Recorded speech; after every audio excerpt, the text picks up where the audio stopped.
blast from the past. Please listen carefully. CoCo.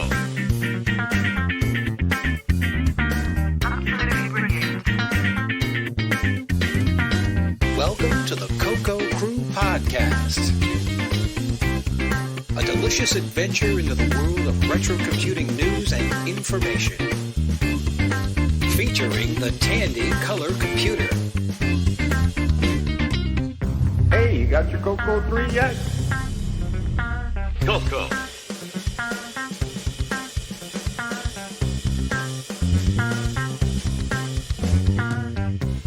All right. Welcome, CoCo Cruisers and CoCo Maniacs.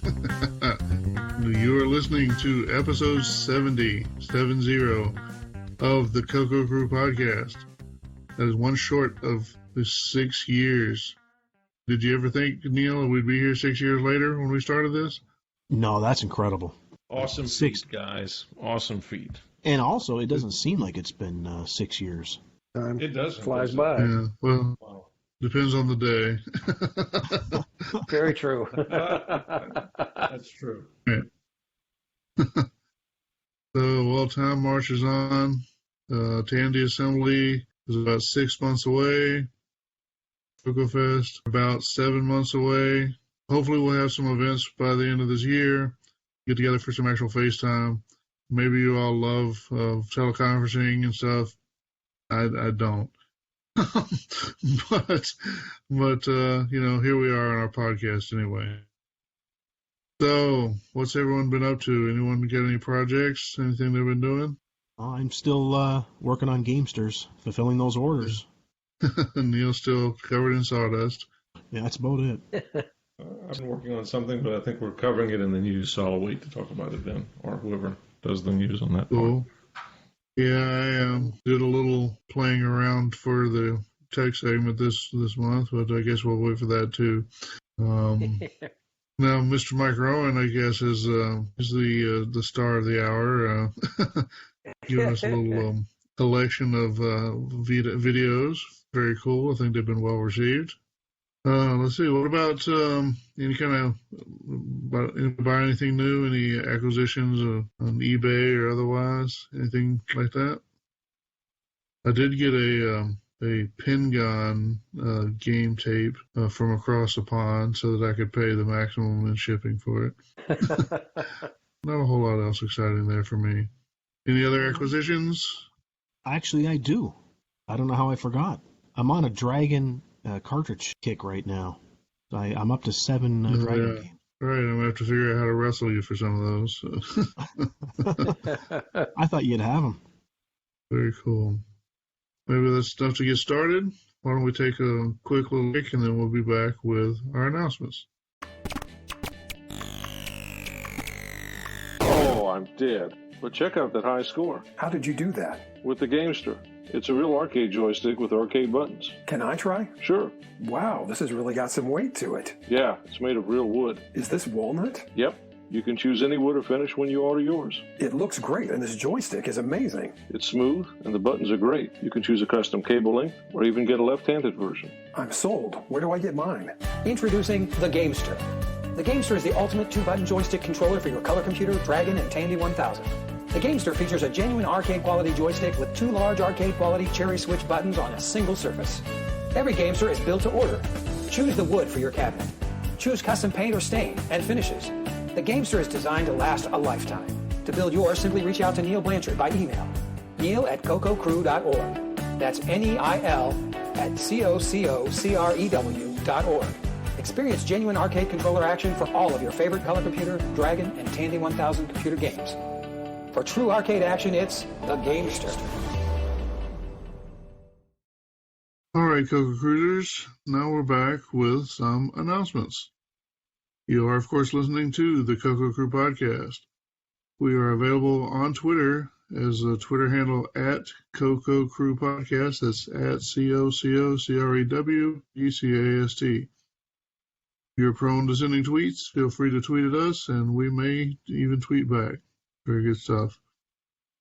Let's see. We also, of course, have a Facebook page dedicated to the CoCo Crew Podcast, and it's, of course, called the CoCo Crew Podcast. So if you're on Facebook, please join a group and give us a little feedback, or just monitor the group for announcements and news, things like whatever Mike's latest new video series is. You can find out there first. All right. We are, of course, a podcast, and so we're available on Apple Podcast and, of course, Google Play. I think that's still around. And, of course, we have the RSS feed on the CoCoCrew.org website. If you prefer to stream your podcast content, we are available for streaming through Spotify, Stitcher, and TuneIn. I think we're on iHeartRadio as well, maybe some other stuff. These guys pick up from each other, so it's hard to remember what have actually listed us on and what is picked up from something else. Anyway, hopefully if you're wanting to listen to us, you can find us. To that end, we also have been taking our audio episodes and converting them into videos, and then putting them on YouTube. The videos, it's not super great video content. It's mostly just it shows our show notes. But one advantage to listening on YouTube or watching on YouTube is YouTube does a pretty good job adding subtitles. So if you have any trouble with our accents or pronunciation, or if English is maybe a second language, you might try the YouTube version with the subtitles and see if that improves your quality of your experience. We are a member of the Throwback Network. This is a list of retro-themed podcasts, mostly centered around 80s and 80s culture. Also includes early video game consoles and home computers and that sort of thing. So if you're caught up on the CoCo Crew Podcast and looking for other podcast content, we recommend that you check out the Throwback Network. We are also listed on the Game by Game Podcast Information Hub. This is also a list of, in this case, retro computing themed podcasts. So again, if you're all caught up on the CoCo Crew Podcast, then we recommend that you look at the Game Podcast Information Hub. Audio for the CoCo Crew Podcast is hosted by Cyber Ears. If you ever need to host audio on the internet, whether it be your own podcast or something for your church or business or a hobby or whatever else you might be doing, then we recommend that you check out Cyber Ears, where you will get your audio on your terms. Should you want to reach out and contact the host of the CoCo Crew Podcast, we have some email addresses available for that. The first three will reach all of the hosts. Show, SHOW, at CoCoCrew.org. That's CoCoCrew.org. Podcast, PODCAST. And feedback, FEEDBACK, both at CoCoCrew.org. And of course, if you want to just reach one of the hosts individually, we have available, of course, I'm available as John, JOHN. Neil is available as Neil, NEIL. Mike is available as Mike, MIKE. And Boise is available as Boise, BOISY, all at CoCoCrew.org. Let's see, we got a couple of programming contests to announce. Well, one of them, by the time you hear this, it'll be too late to enter, but it might not be too late to, you can figure out how to catch the award ceremony. So this is the 10th edition of the basic 10-liner contest. So this is a programming contest with a couple of different options for entry, different rules that apply to your 10-line basic programs. But that's the deal is you have a contest where you write programs in BASIC, and they're limited to 10 lines with various other restrictions. So the deadline for submissions was Saturday, the 27th of March at 6 p.m. Central European Time. If it's not too late, the award ceremony is scheduled for Saturday, the 10th of April, at an event called NOMAM. Was it Not Only Magnificent Atari Machines? I think is what that stands for. I think it's in Germany. I don't know anything else about the event. But if you're wondering about who entered and how they did, that's when the awards are being announced. So hopefully if you follow that link, you'll be able to find out that information.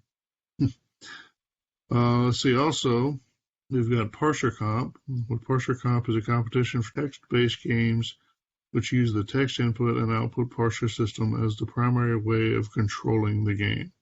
Competition page on itch.io, available from April 1st and onwards. The submission window will be open in May and June, voting in July, and the results will be announced on August 1st. So if you've been dying to write a text-based adventure, however you want to write it, this is your contest. Hoping somebody will take them up on that and enter from the CoCo community. And if you do, share us, give us a preview of your game. Would love to talk to you about it, or at least cover your game. All right, so from here, we normally would announce events in MeetSpace. We have a few that I hope are going to be live this year. A few of them are virtual. I don't know. Let's go from here. The first one on the calendar for July 23rd and 24th of 2021 is Kansas Fest 2021. That is a virtual event this year. They had a virtual event last year and pretty successful with that, I guess, and they've decided to stick with it this year. It is an Apple II-oriented event, but it's got pretty good content. If you're into virtual events, you may want to check it out. Coming up August 7th through 8th of 2021, we have Vcf West 2021, which is scheduled at the Computer History Museum in Mountain View, California. Good event. If they actually have it, I haven't heard of any postponement or virtualization so far. We'll see. I don't know how California is doing with their lockdown situation, but hopefully by August there'll be something. Coming up later in August, August 20th through the 22nd, we have the Southern Fried Gaming Expo 2021. Features more than 250 arcade and pinball machines, dozens of new and retro console systems, massive tabletop library, RPGs, wrestling, news tournaments, a vendor expo, exciting panel sessions, guest speakers, and so much more. Also, the SFG is supposed to be hosting VCF Southeast, which of course has always been in the Atlanta area as well. I haven't seen a formal announcement of that in writing or whatever, but I have heard it said on another podcast. So hopefully that's going to happen. That's, again, August 20th through 22nd, 2021. Coming up October 1st through 3rd of 2021, we have the greatest event in CoCo at this time. We have Tandy Assembly 2021, again, October 1st through 3rd in Springfield, Ohio. Looking forward to a big event. I think it's going to be fun, a good time. Definitely hoping that everyone, all of our listeners, will find a way to get there. So, all right. Coming up the week after that, October 8th through 10th, VCF East 2021, which has been rescheduled. It was originally supposed to happen closer to, about now. Rescheduled, but still live, not virtual. This will be, of course, at the InfoAge Science Center in Wall, New Jersey. It's always been a good event. Been a couple of times. If you're anywhere nearby, I would definitely recommend you get out there and check it out. You'll see a lot of old computers and a lot of middle-aged men tending to them. Should be fun. So, scheduled November 5th through 7th, the Midwest Gaming Classic. The Midwest Gaming Classic is a trade show featuring 150,000 plus square feet of retro and modern home video game consoles, pinball machines, arcade video games, computers, tabletop board games, crane games, card games, air hockey, and that's just the start. Scheduled to be held at the Wisconsin Center in Milwaukee, Wisconsin, on November 5th through the 7th of 2021. Midwest Gaming Classic. Heard it recommended, haven't been. Any of you guys been to that? No, something always comes up, or it's too close to CoCo Fest usually. So, right. But Yeah, I know and Close to CoCo Fest this year. I know Ron gets there about every year, so sounds like a show to go to. Yeah. We bunk with Ron and go to that. But speaking of CoCo Fest, yep. November 6th through 7th of they are claiming it's the 29th annual sure that math adds up anymore. But the 2021 last CoCo Fest will be held, of course, in Holiday Inn, Elk Grove Village, Illinois. Don't know a lot about what's happening at this point, but this has traditionally been the big event for the CoCo world. It's a good event to go to, or should be. So there you have it. That's the end of our list. So why don't we take another little break, and then we'll be back with some news. New from Bumblebee Software, it's ColorSpeak, the easy-to-use color computer voice synthesizer. Greetings, everybody. I am a speech synthesizer. The ColorSpeak voice synthesis cartridge works with all color computers, 4K through 64K, and all versions of BASIC. That's because ColorSpeak has its own internal 2K of RAM, and all of the software required is stored on its own onboard ROM. Just plug it into your color computer, power up, and begin using ColorSpeak. ColorSpeak features text-to-speech mode, text-to-speech, phoneme mode, inflection mode, and spelling mode. From BASIC, simply assign a string of text to the talk $ variable and call the USR routine to speak it. How are you? ColorSpeak includes user manual, phoneme dictionary, cartridge pack, and demo tape. Just $169 from Bumblebee Software. The Adventures of G.I. Joe, the Lost Satellite, starring talking G.I. Joe and his action equipment.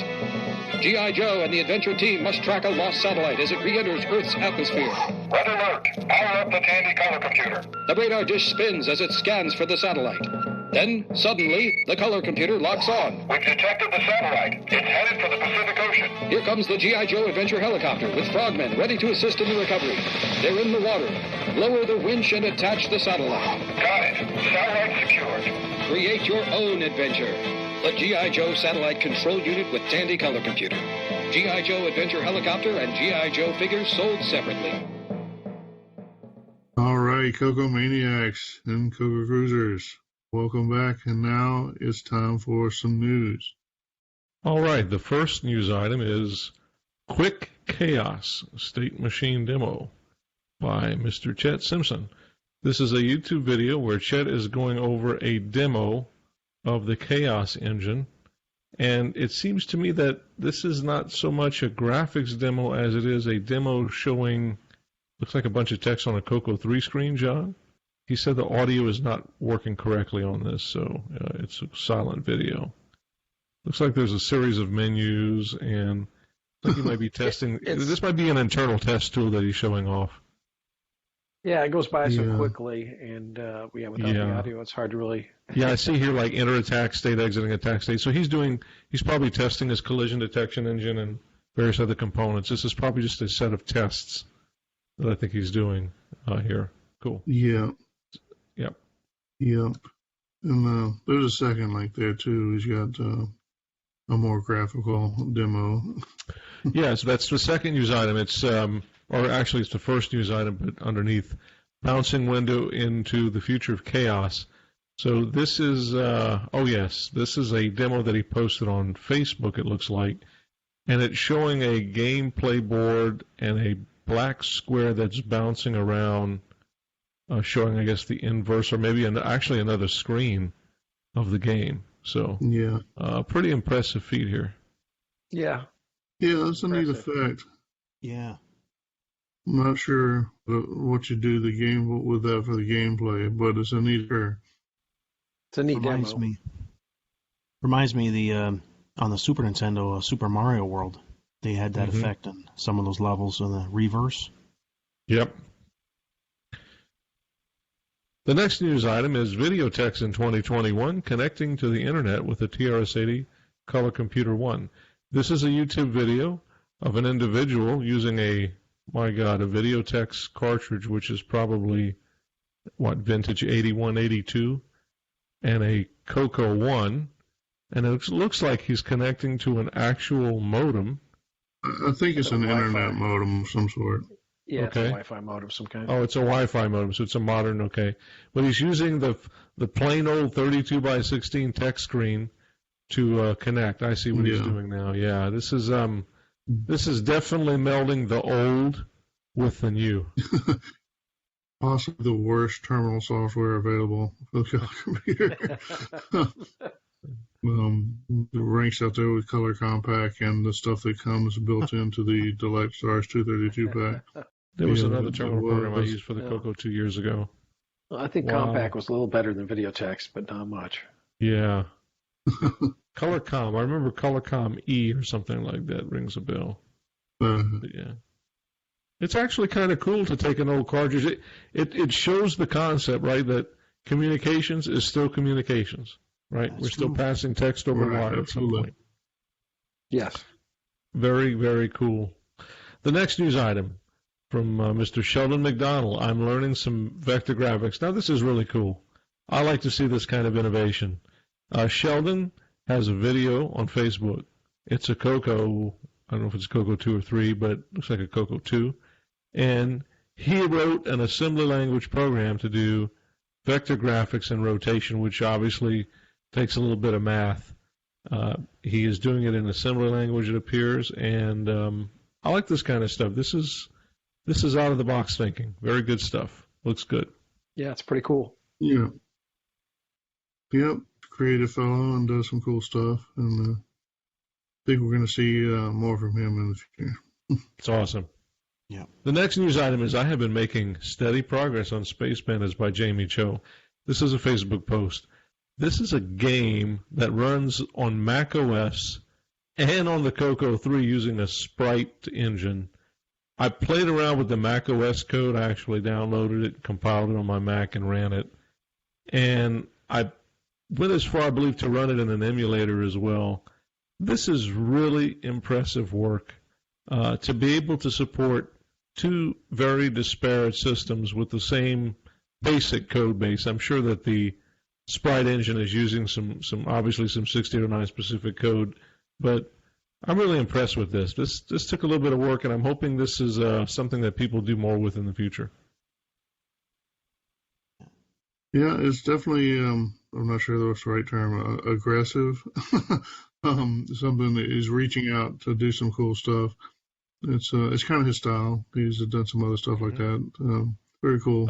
Yeah, absolutely. I can vouch. I actually played this on the real CoCo 3. I reviewed it last month, actually, in Neil's Corner. Now, I haven't played the Mac version, but I've definitely played the CoCo 3 version on real hardware. Oh, it was excellent. It had me going for a long time. I couldn't stop playing. Just wanted to keep getting a better score. Awesome. Yeah, it's a good replay value. Good work, Jamie. Good work. All right, our next story is from Phil Antonio. I decided to feed the CoCo 3's RGB signal, inverting both syncs and ORing them with a 74 LSO2, and the result is... well, the result is he was able to feed the CoCo 3's RGB signal into a monitor that I think he just purchased. I think it's an Asus monitor, and it works. Yeah. Provides a very nice picture. So if you pick the right VGA monitor, some of them will sync down to the 15 kilohertz range.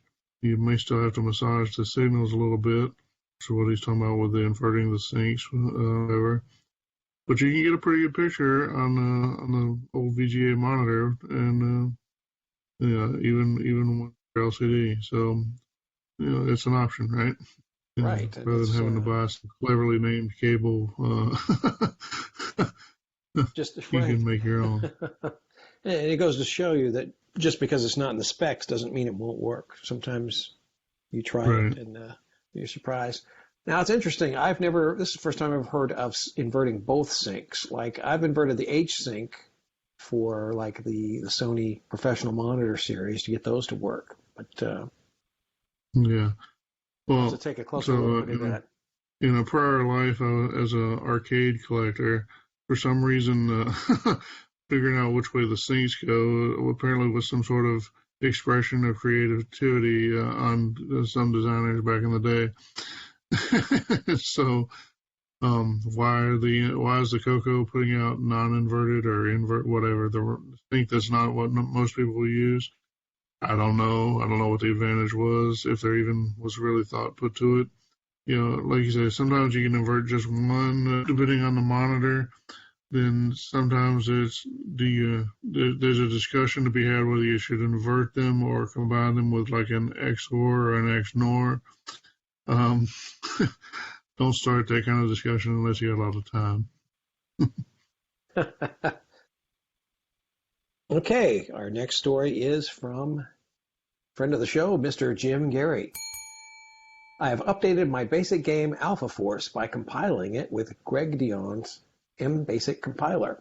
Yeah, this is pretty cool. I think we covered this compiler before.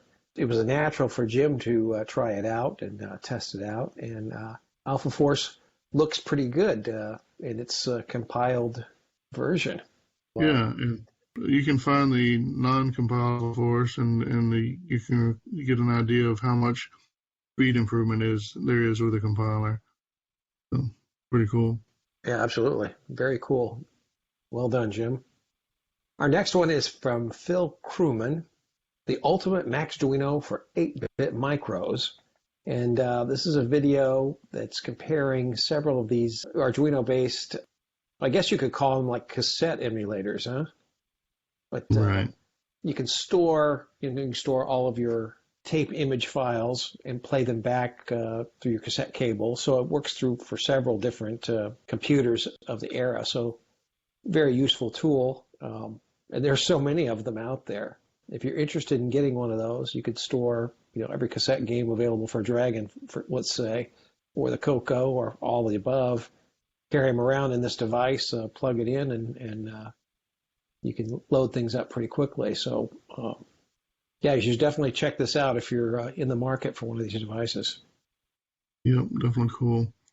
I think we all have our nightmares from using cassettes, so we write off the notion of doing that again. But just because you're using the cassette port doesn't mean that you have to deal with all the problems of a cassette. It can be pretty handy and a cheap way to get software onto your machine. All right, this next one is from Daniel Campos, and it is CoCo Terrestrial game, original CoCo Terrestrial, translated into Portuguese. Now, I don't have access to this particular group, but knowing it's from Daniel, it's got to be good. So, well, I mean, I think that's pretty much it. There is a disk image posted, so if you're a CP400 user, get it that way.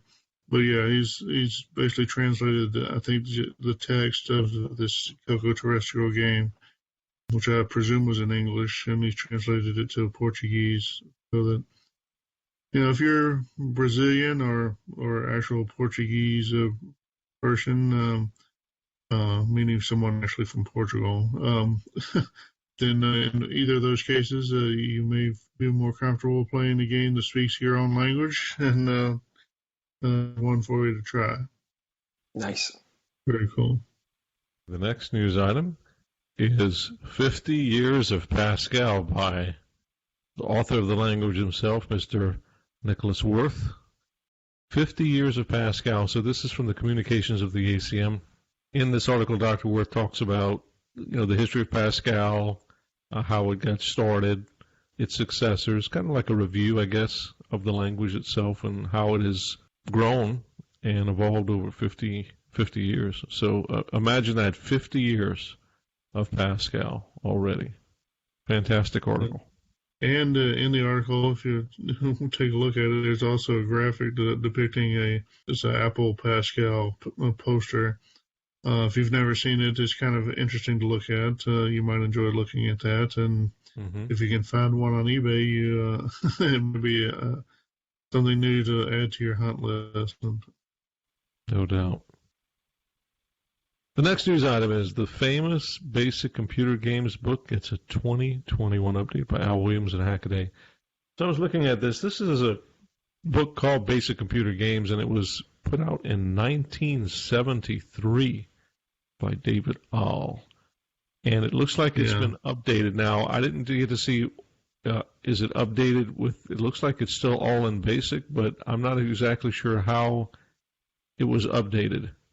They're trying to update it with modern languages. So they've got a GitHub set up, I think. Yeah, that's what it looks like. Lots of people should be familiar with these books, and there were some derivative versions from the same author and similar books from a lot of authors back in the day.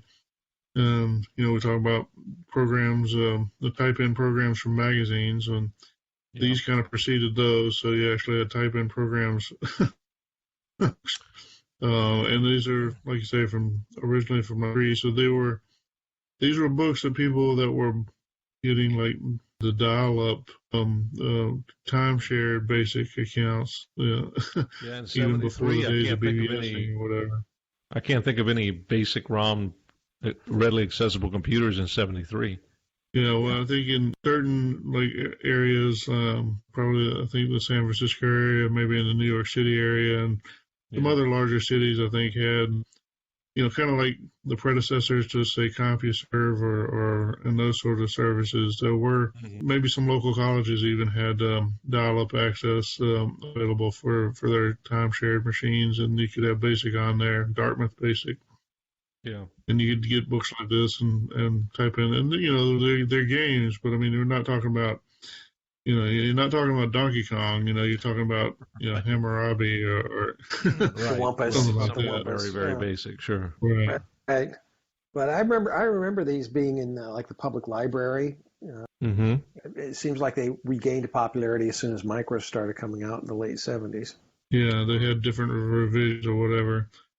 I'm looking across the room and I've got these exact books. So they're collectible if you don't already have one.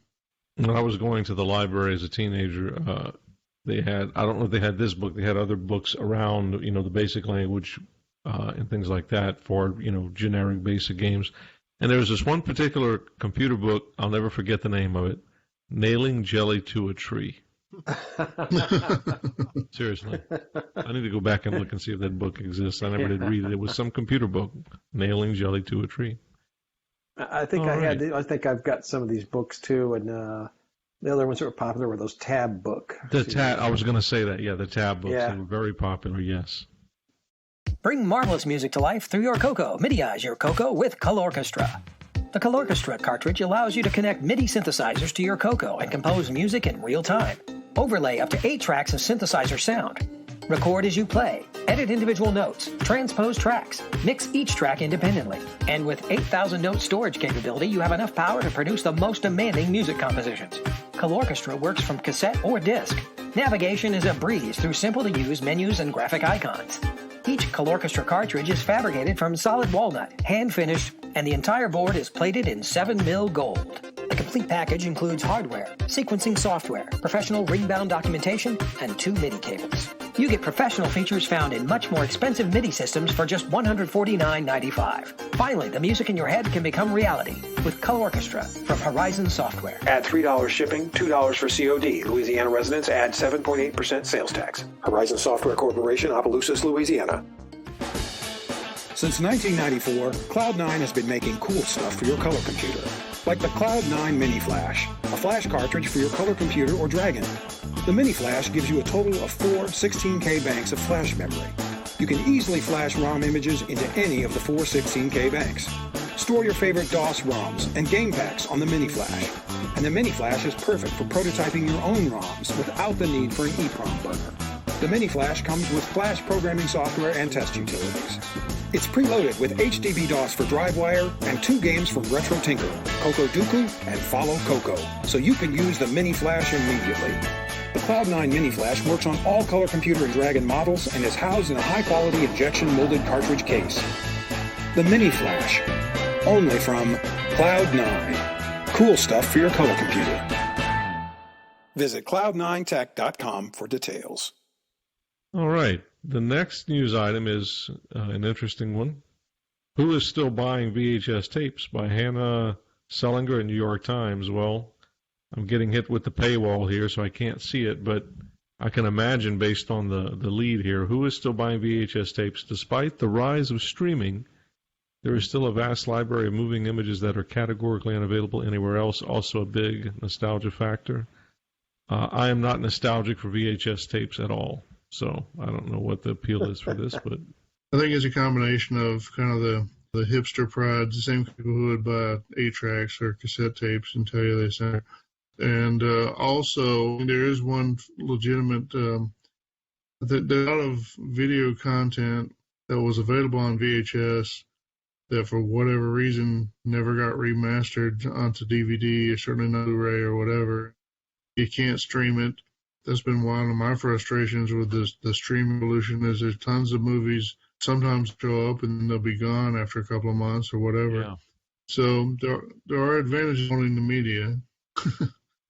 Yes.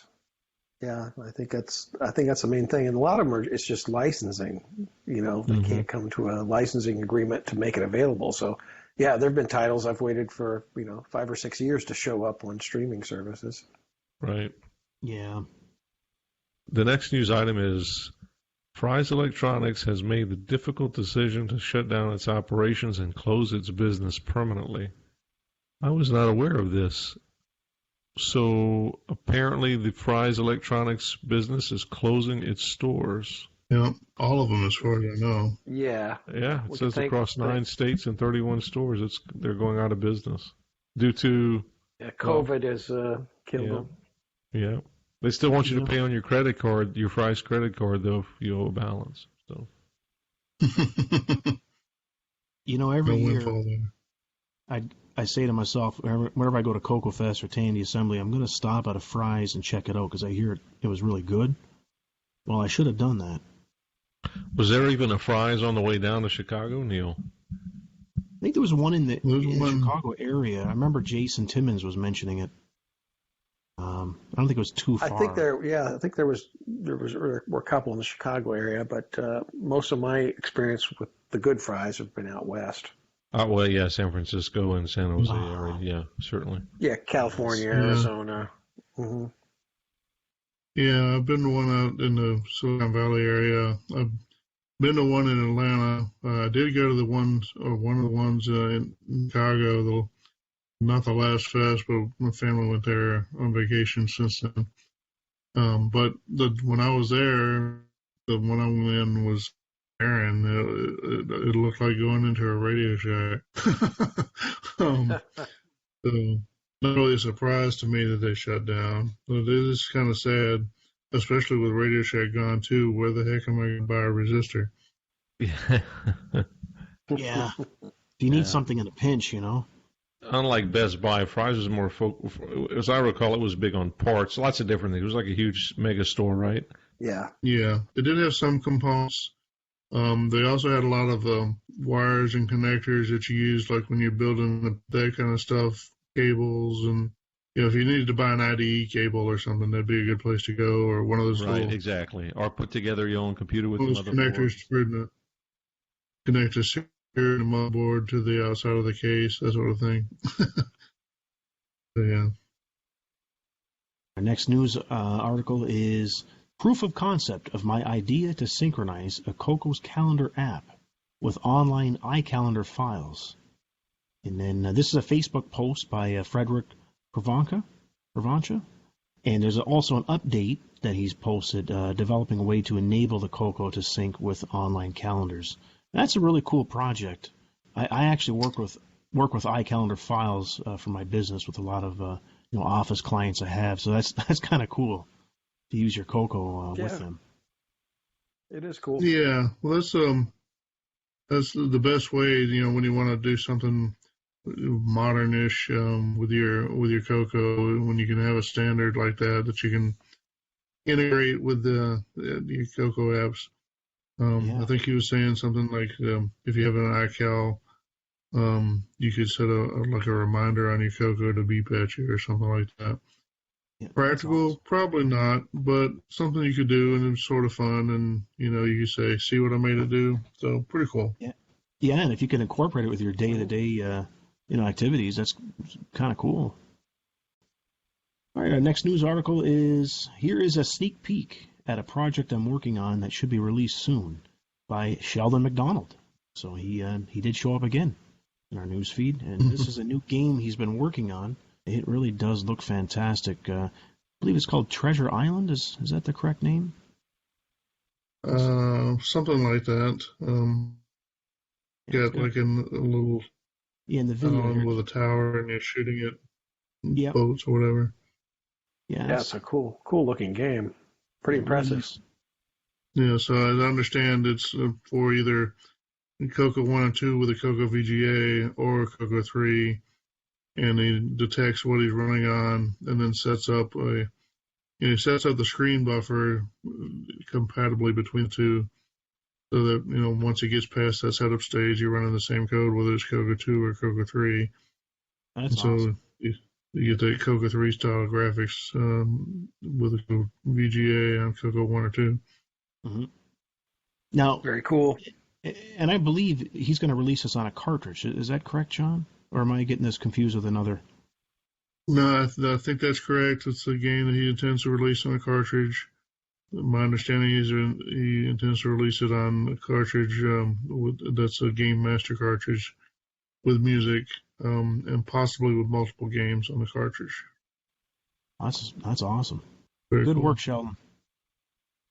Next news article is try my new game, Dropship, for the MCX-32SD by Darren Ottery, and it's a new game for your MC10. Speaking of new games, we've got one for the CoCo coming up and one for the MC10. Yeah. This looks like a really cool game. I haven't tried it, but... Yeah, I haven't played it, but the graphics, they look cool. I like the colors look good to me. Yeah, they really do. Yeah, and it mixes type of games together, where you got some kind of maze stuff, plus some shoot 'em up phases. So yeah, pretty interesting. Looks nice. There you go. You got another game for the MC10. Last news article in this section is from Scott Wen. Adapter to connect USB devices such as gamepad or mouse to Tandy color computer joystick port.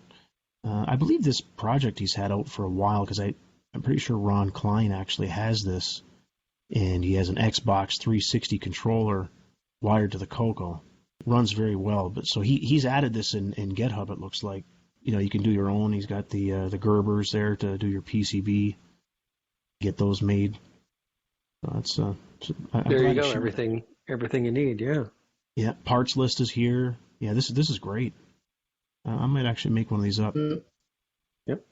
Yeah. So that's Thank you for sharing. Cool. Okay. Well, let's see. I'll pick it up from here. First item is a YouTube video from Numeric. Is retro gaming dead in 2021? I picked it partly because it sounded like the kind of thing that we might choose as a host discussion topic. Come join me while I answer the question. And spoilers, no, it's not dead. So it's just like let's see how it's about a 15-minute video. He kind of goes over some scene stuff and talks about some of the platforms, and sure of a pretty nasty looking Xbox in there. I'm not sure what that's about. Any kind of hobby is going to come and go, and hear people talk about the Ridge comeback and with a vengeance, and it has been active over the past couple of years. It wouldn't be unreasonable for things to pull back a little bit over the next couple of years. I hope not. Maybe it will. If it does, doesn't matter. I'll still be here. You probably will too. Anyway, check it out. See if you like what he says, and maybe you can add to the conversation. Anyway, so no, I don't think he's dead, but that's just me. All right, so moving on from there. This is an email to the VCF Mid-Atlantic list from a Dave McGuire.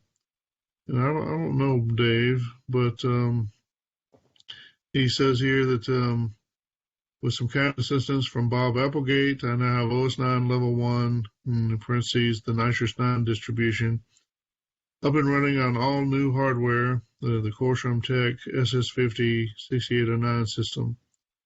So, kind of a cool announcement if you're an OS 9 person. Yeah. This Corsham fellow, Bob Corsham, has machines available that built around the SS50 bus, which is kind of a hobbyist bus from the same era as S100, so kind of like a War Games computer. Anyway, if you like playing around with stuff, you might consider doing some business with Corsham Tech.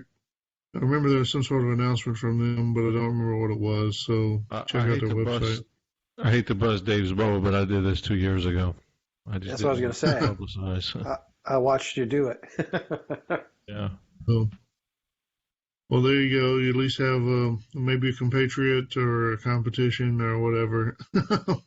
Some activity. That's there's someone else out there playing with the machines. But anyway, check it out. Maybe you'll find some fun. All right, let's see. Moving on. Got a link titled 3,326 Bytes of Madness. And of course, you hear the madness, you know it's going to be Simon Jonasson. He likes to play the mad coder or whatever. Anyways, released a little video, got a little graphics demo, and it's got some text rendered on the screen, doing a little sinusoidal animation with a twist in there too, just for fun. Anyways, cool little graphics demo from Simon. You want to check it out, see if you can figure out how you might do it, or see if you can figure out how you might use that in your own creation. I'm sure Simon will be happy to teach you how to do it, or at least work you through you learning how to do it. Very cool. All right, so the next one. Now, this is a weird one. I came across this sort of like a joke in a different, mailing list or something related to old programming or whatever. But I'd never heard of this. But so you've heard of a go-to statement, like in BASIC, you go to a certain line and control flow. Well, apparently somebody thought it would be fun to have a come from statement, and so this little link to the Wikipedia page describing what a come from statement is. It's sort of the inverse of a go to. And so you can actually come from a certain line, and I'm not even sure I quite have my head around it, but it sort of turns the idea of go to on its head, so that you sort of jump to a different part of the program, or jump as if you come from a different part of the program. I'm not exactly sure. There are some examples on the Wikipedia page. Might be fun to think about, at least if you're interested in programming topics and weird brain exercises. It's not quite as weird as Boise's compiler project, but it's something. It's pretty hilarious. And I know I was trying to figure it out. And it's hard enough to keep real programming straight in your mind without doing the backbends for this. It is weird. Next news article is 50 Years of Text Games by Aaron Reed. This is looks like a website here he's got posted talking about the earliest version of Oregon Trail. It was played in a Minnesota classroom December 3rd, 1971. I can't believe it's been that long already for these games, but it's a really nice website, a nice compilation of all different, some of the original text games. Yeah, it's an ambitious project, and like you said, going to cover a lot of historical information and different games and whatever.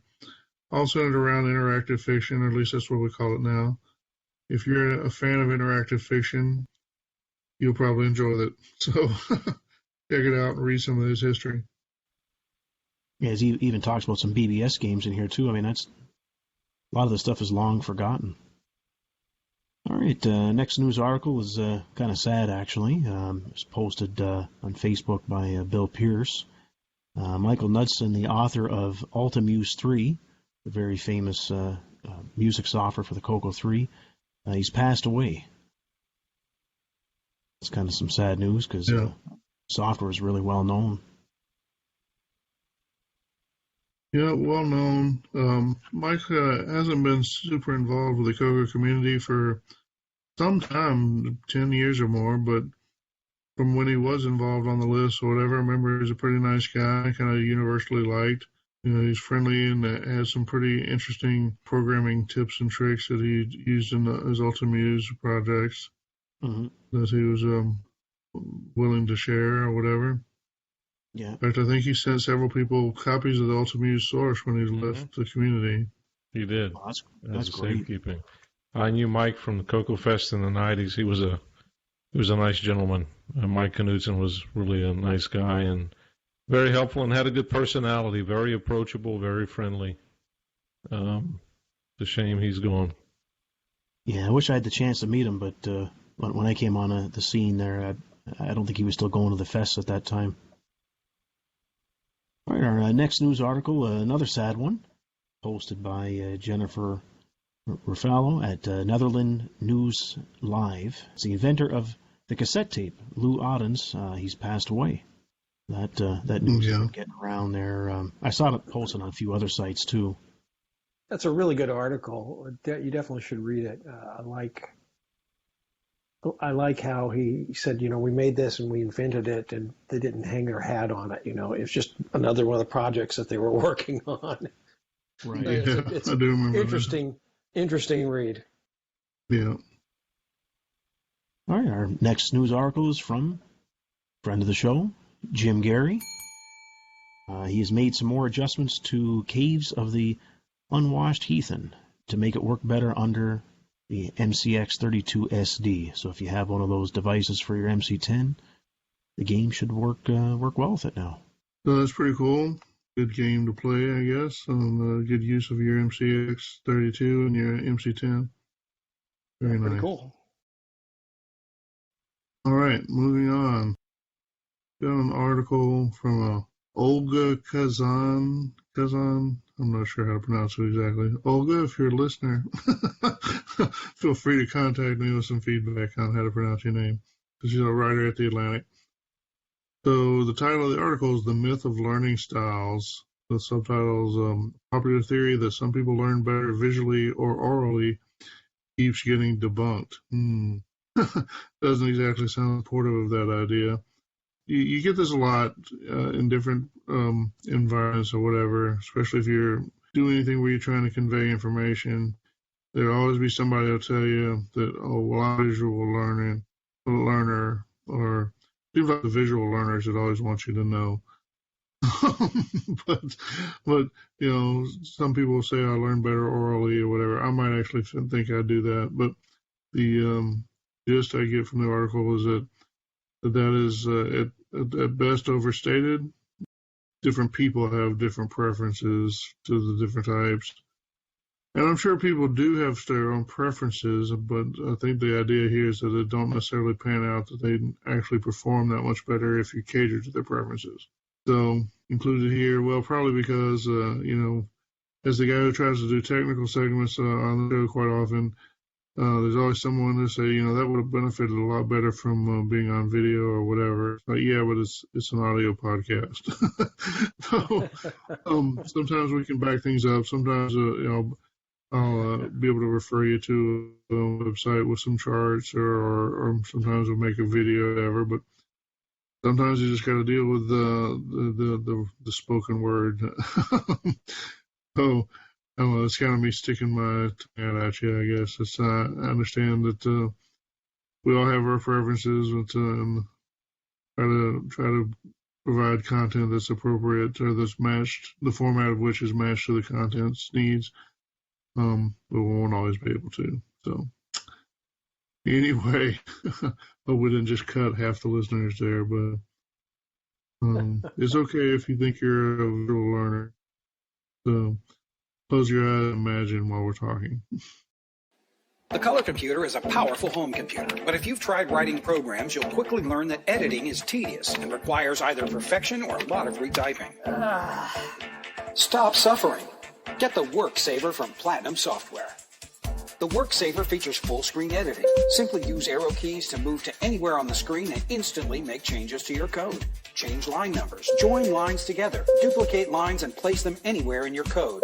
Bring up arrays on screen and edit them directly. Use two-stroke sequences for full keywords. Enjoy automatic line numbering and a numeric keypad.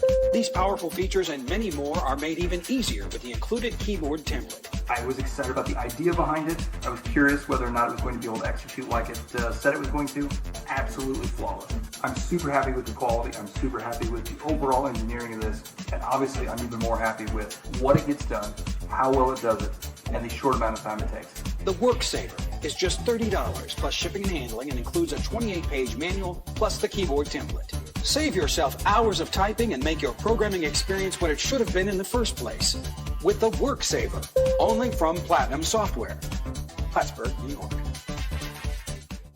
Fred. Yeah? Remember when I wanted to run the business on our color computer? Yeah. And you said it was too hard to move back and forth through all those different programs. Yeah. And you said all the software would cost $1,000. Yeah. Well, you want to hear something? No. VIP Library integrates all the applications we need, and guess who sells it? Tiny Tim. No, SD Enterprises. Swell. All 6 VIP applications are combined onto one disk. VIP Database, VIP Writer, VIP Spell, VIP Calc, Terminal, and Disk Zap. So we can do mail merge, finances, correspondence, all with VIP Library. Yeah? Yeah, and it's not $1,000. It's just $169.95. Wonderful. Finally, we'll have time to go see a movie. No.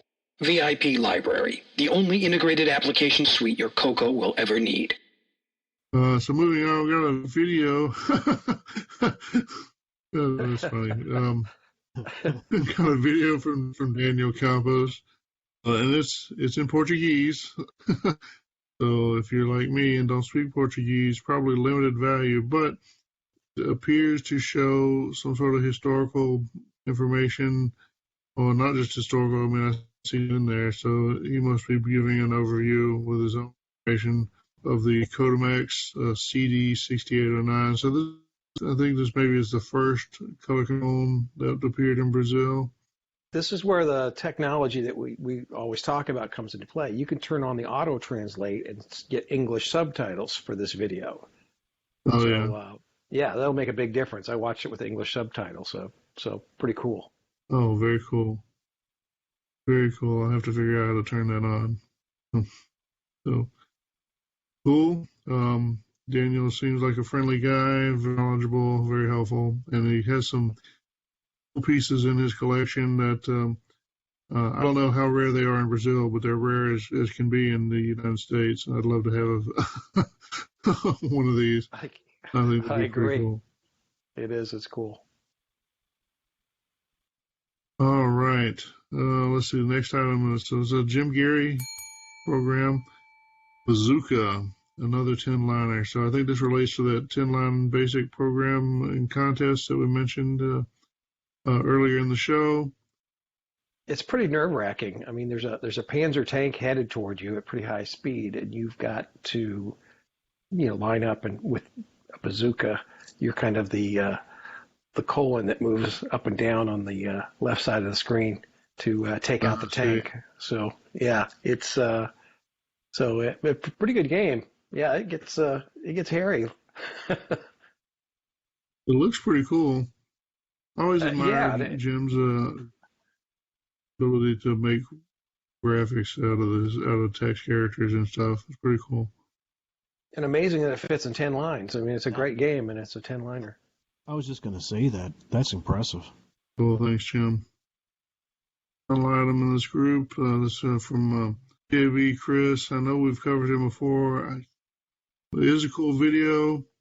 He has figured out how to get OS 9 level 2 to boot from a cassette push on the tree. Pretty neat idea. Sort of has its roots in some work we did years ago in getting Nitrous 9 to be able to boot out of ROM. And so he took some of that code and readjusted some of the modules to deal with being loaded out of cassette and setting the memory and moving things around and all that sort of thing. It takes a while, but it does boot off a cassette. Pretty neat idea. Mm-hmm. Yeah, cool to watch. Fun to watch. It's the slowest OS 9 boot I've ever seen. Kind of like watching DOS boot from that record last month or so. Yeah. Yeah, it's kind of like that. So, yeah, you should get that to actually start a game or something. take 7.5 to load everything off a tape or something, but need a T90 tape or something. Right. Then your color computer would be like having a Commodore or yeah. with a disc. Pretty cool project. Yeah. I enjoyed watching that. All right, we've got another one from Mr. Jim Gary. This is Tim Hartnell Chess, and this video is showing that this chess game has a self-play mode. So this video shows you, the computer playing both sides, playing entire games of chess. I would say it's quick for an MC10. The action moves pretty quickly. So kind of interesting. He does mention that it has some bugs. But if you're a chess aficionado, getting it on the MC10 and seeing it play out here, it's pretty cool.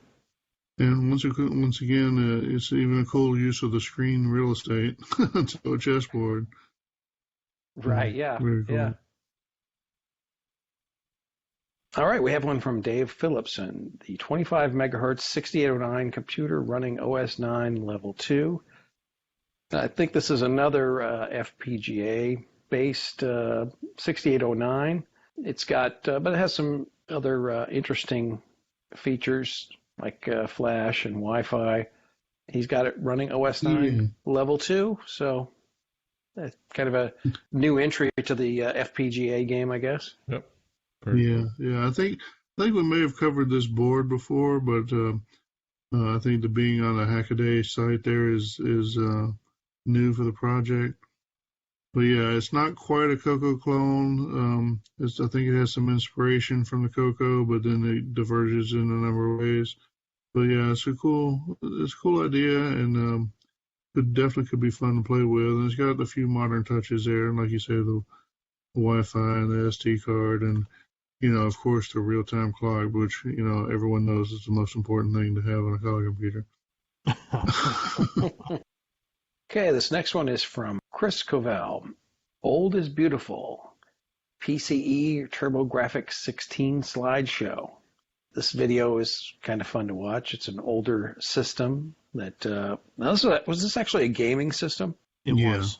Yeah, so this is another one of those, the demo world creating software for things that it was never intended to do. So this is a pretty cool. I think it's 10 or 15 minutes, but getting beautiful graphics and things out of this TurboGrafx 16. So just shows you what you can do with old hardware. Yeah, well, it's a lengthy slideshow, but you might say, well, what does this have to do with the CoCo? My understanding of what they're doing there is using a specific video mode that seems similar to me to how you can do the 8-bit color mode on the CoCo 3. And so that's why it made the cut for me. So may not be totally CoCo, but it's sort of related. Yep, very cool. This next one is from this character named Boise Pete. It's check out the new Ghidorah CoCo cluster on the internet. Boise, why don't you tell us about it? Save the best for last. That's right.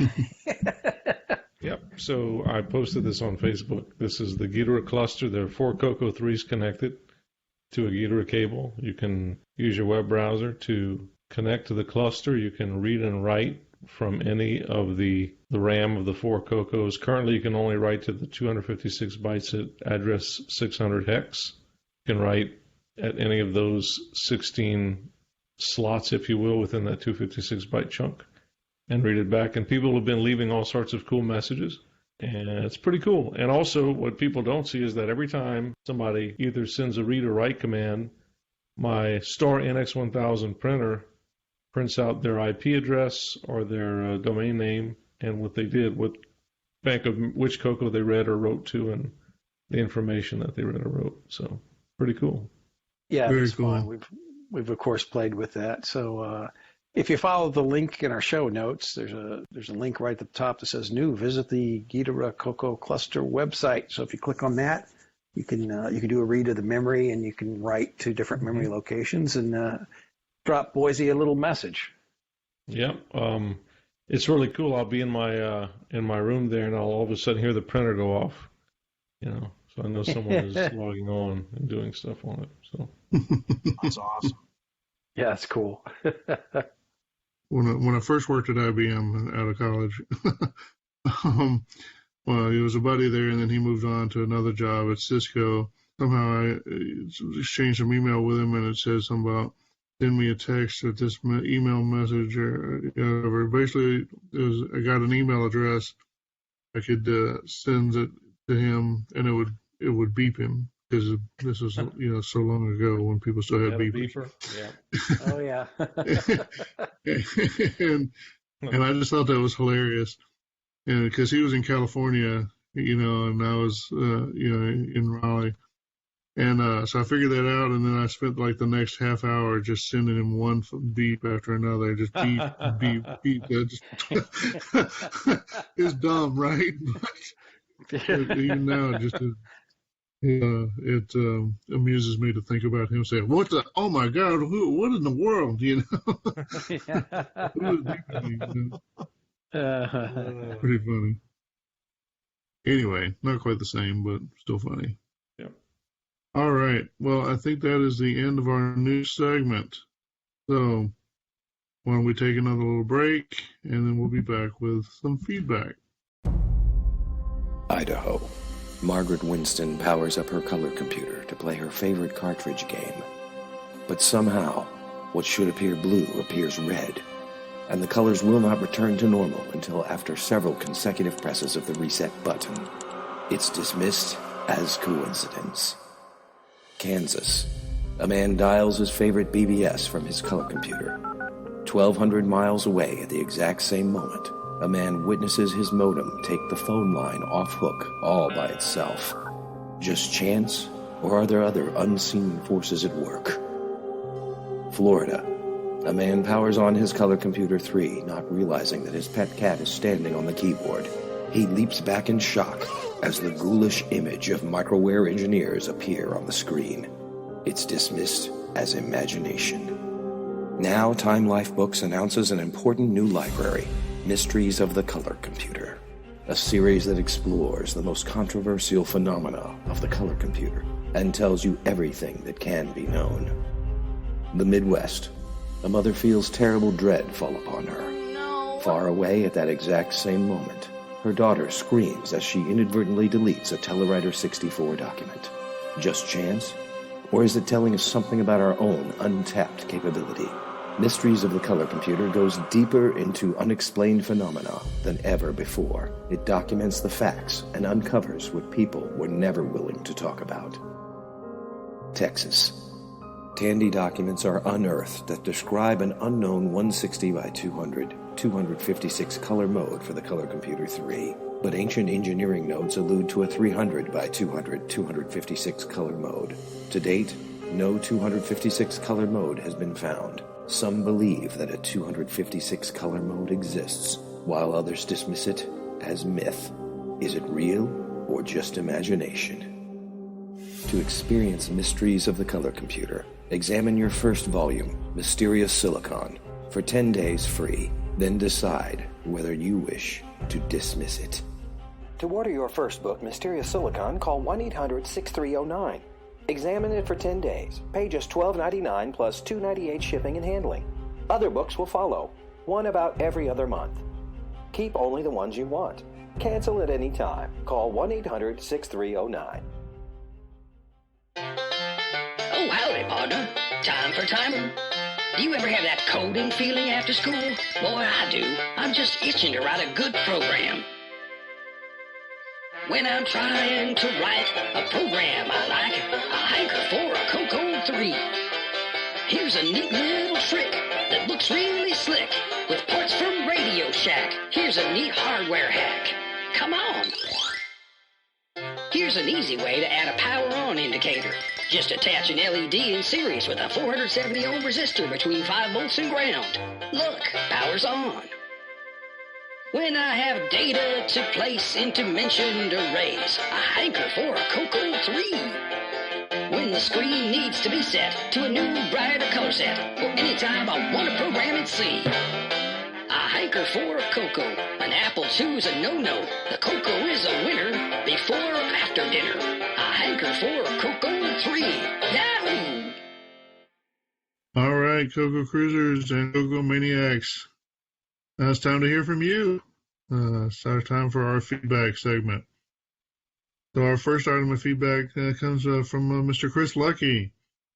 And so Chris says, I want to thank you for the mention of my Drive Wirelessly board on your show today. I'm waiting for full release and sale, and Drive Wirelessly and internal Drive Wire boards are usable in all models of CoCo. So basically, he's still working on the project, but more coming soon. So good to hear. No need to thank us. We're happy to cover new CoCo projects. We're glad you reached out. It's good to hear from you. Thank you, Chris. Yeah, I definitely plan on getting one of these. Very nice. It's very cool, too, just because you can plug it in and then have the TTL level serial board to do things with. Yes. All right. So regarding our host topic about do you got to catch them all on the collecting or whatever, I hear from Mr. Terry Steggy. He says, luckily I have the means, time, and really have enjoyed the rabbit holes. Collecting the rare and obscure variations has taken me. And he says, all right, enough of that. I need to go back to eBay. Hope I didn't miss out on the color file cartridge with the 10-point font variant. He gives a smiley face with a wink there. So good. I'm glad Terry took that all in good humor. I think we did sort of sideways reference him as a collector of variations or whatever. So I'm glad he didn't take offense to that. No offense intended, of course. Thank you. Good to hear from you, Terry. Let's see. Moving on. Also, sort of on the same topic, got from Jim Brain. He says, I can see folks needing to keep a complement of variations on things like MPIs, FTCs, etc., to ensure an internal product or an MPI replacement will work with all of them. So yeah, if you're a hardware developer, may have a need for a broader collection of certain types of items just for testing, for compatibility, that sort of thing. So that's a good point. Probably not exactly where we're going because, you probably have a complete collection for that sort of thing on a rack or almost like a bookshelf. I know when I was talking about do you gotta catch them all, I was thinking more like if you have to have a garage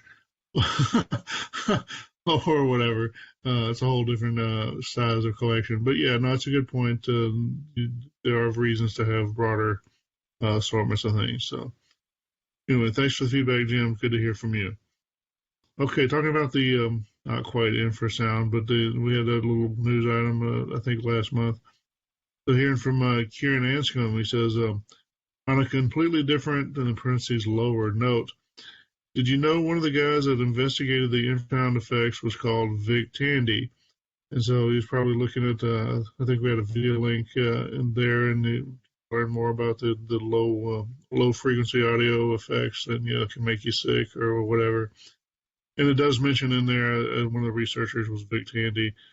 I don't know if he has any relation to the Tandy computers or Tandy Corporation but it's a cool little connection. So yeah, it was good to observe that. Ironically, it's the VIC 20. Yeah, it's the VIC 20, not the VIC Tandy. The VIC 20 could make you sick. So I mean, who knows? All right. Sorry, Commodore guys, please don't write in. All right, thanks, Kieran. It's good to hear from you. All right, and then so this one's from Jamie Dean. Someone wrote in as a new listener. If I recall, Jamie lived not too far away from me in North Carolina, so maybe I should hop in the car and go see if he's got any fried chicken cooking or anything. But if it's Jamie Dean, I guess it would be sausage that he would have cooking. I don't know if you guys are familiar with that brand of sausage. Anyway. Let's not says the sausage loyalty brand wars. Yeah, no. Nieces all the way. So Jamie says, otherwise, he had a few comments here and there basically saying, please don't only cover games and a few other things like that. So he goes on to say, otherwise, you have the best CoCo podcast on the net. Keep up the great job you are doing. So, Jamie, obviously great to hear from you. It sounded like you're a new listener.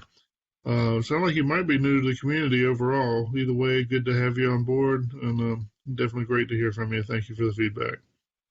All right, well, that's probably the end of our feedback segment for this month. So why don't we take another little break, and then I think we'll be back with probably a whole discussion amongst the hosts and over the rest of the show. Tandy keeps red, red like the brake key. Tandy keeps green, green like the TV. Tandy makes all of your dreams come true. Tandy's got the magic of CoCo too. TRS-80 color computers are better than ever. We improved our most popular family computers with a compact white case, low-profile electric typewriter quality keyboard, and reduced the system price. Come see the new TRS-80 color computer too. Tandy makes a product that's brand new. Tandy's got the magic. Tandy's got the magic. Tandy's got the magic of CoCo too. Time to learn with CoCo House Rock. Hey, how can I store a list of words in my color computer? Well, it's easy.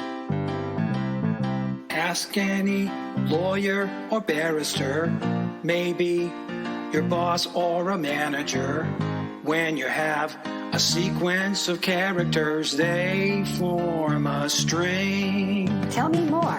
Easy to spot in a basic line. Variable names denoted with a $sign. An array of bytes that get defined, they form a string. I see. They can contain letters and numbers and even special characters. Surrounded by double quotes so the interpreter doesn't get encumbered. We wouldn't want that. A string may be as short as a single byte. Just one? That's right. Wow. But even that lonely byte can be a string. Wow, there's a lot I didn't know about strings. Essential in a program's development. All the characters act as one element. A solution splendidly elegant when they form a string. Hey, mister. Yes? I'm confused. Can strings contain numeric data? Yes, they can, but they will be treated like characters instead of numbers. In Color Basic, numeric data can only be assigned to variables without a $sign. For example, you may say D equals 12, but you can't say D equals oranges. But you could say D$ equals oranges. Yes, but a string value must always be enclosed with double quotes. I think I'm getting it. Good.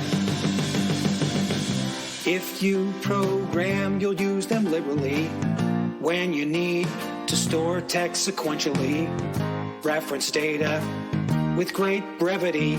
When you form a string, form a string.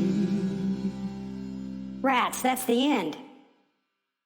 All right, fans of the CoCo Crew Podcast. We're back now with a host discussion. Of course, this is me, John Linville, and I'm here with the other hosts. So we've got Neil Blanchard. Hello, Neil. Hello, John, and everyone listening. And Mike Rowan. Hello, Mike. Hello, Coco Maniacs. And our anchorman, hello, Boise, Mr. Boise Pete. CoCo forever. All right, so with this group of distinguished individuals, the heart-wrenching topic we decided to wrestle with today, how do you interact with the CoCo community online? The lifeline of the CoCo community for its first 2 decades or more, of course, was the old CoCo mailing list, first the list hosted at Princeton, and then eventually the multimedia list. So for a long time, we all interacted online via email to just a standard mail list, and I still do. I participate on the mailing list, and I know I've seen Neil and Mike there, even Boise occasionally. Yep. But in more recent years, some other options have appeared, and over time, there have been on again, off again. There have been some what they call forums, and for whatever reason, forums have never been particularly popular in the community. There usually was one available. There was the old CoCo3.com. There for a while, there was the TandyCoco.com. CoCo3.com was pretty popular for a while, but then the owner sold it, and the person who bought it didn't really maintain it. And then Tandy CoCo, I thought it was a decent site, but it just never really caught on. The CoCo Talk crowd there for a while had something they were offering up as a forum site, but I don't think that ever really caught on. What eventually did seem to catch on, at least with some folks, is the Discord server. Discord is a service that originated as a way for gamers to congregate online, and has support for voice channels and such, so that you can trash talk each other while you play and that sort of stuff. And then of course it has text chat and other kind of similar things. The biggest thing for me nowadays is probably to use Facebook for the things that you do on Facebook, exchanging pictures and posting small amounts of information or updates or whatever. And of course, we have a Facebook page for the podcast, and then there's generic Color Computer Facebook page, and really there's several Color Computer groups, probably more than we need, but but there's, for example, a Nitrous 9 group, and there's a couple of variations on that theme, and of course there's groups too for the Dragon, and a group for the Brazilian, the CoCo clones, and whatever. There's a lot of options these days.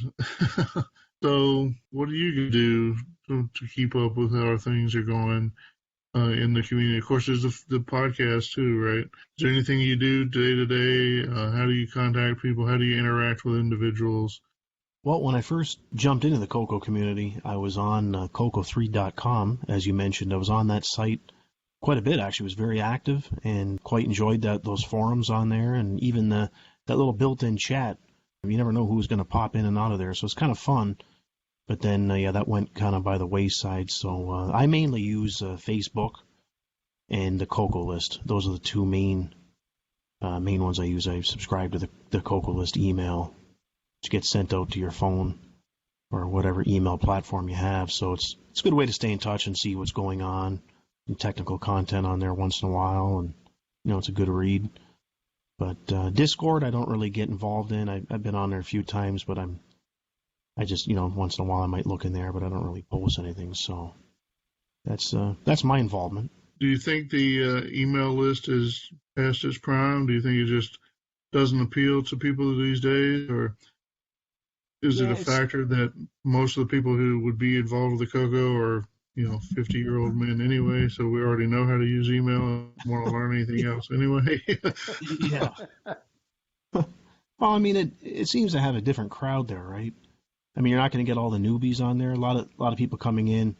You notice. There's people joining. Daily. It seems at least daily on the main TRS-80 CoCo Facebook group. They don't probably even know about the CoCo list, right? Yeah, I think it's easy to assume that people know about the mailing list, but a lot of times it seems like people don't.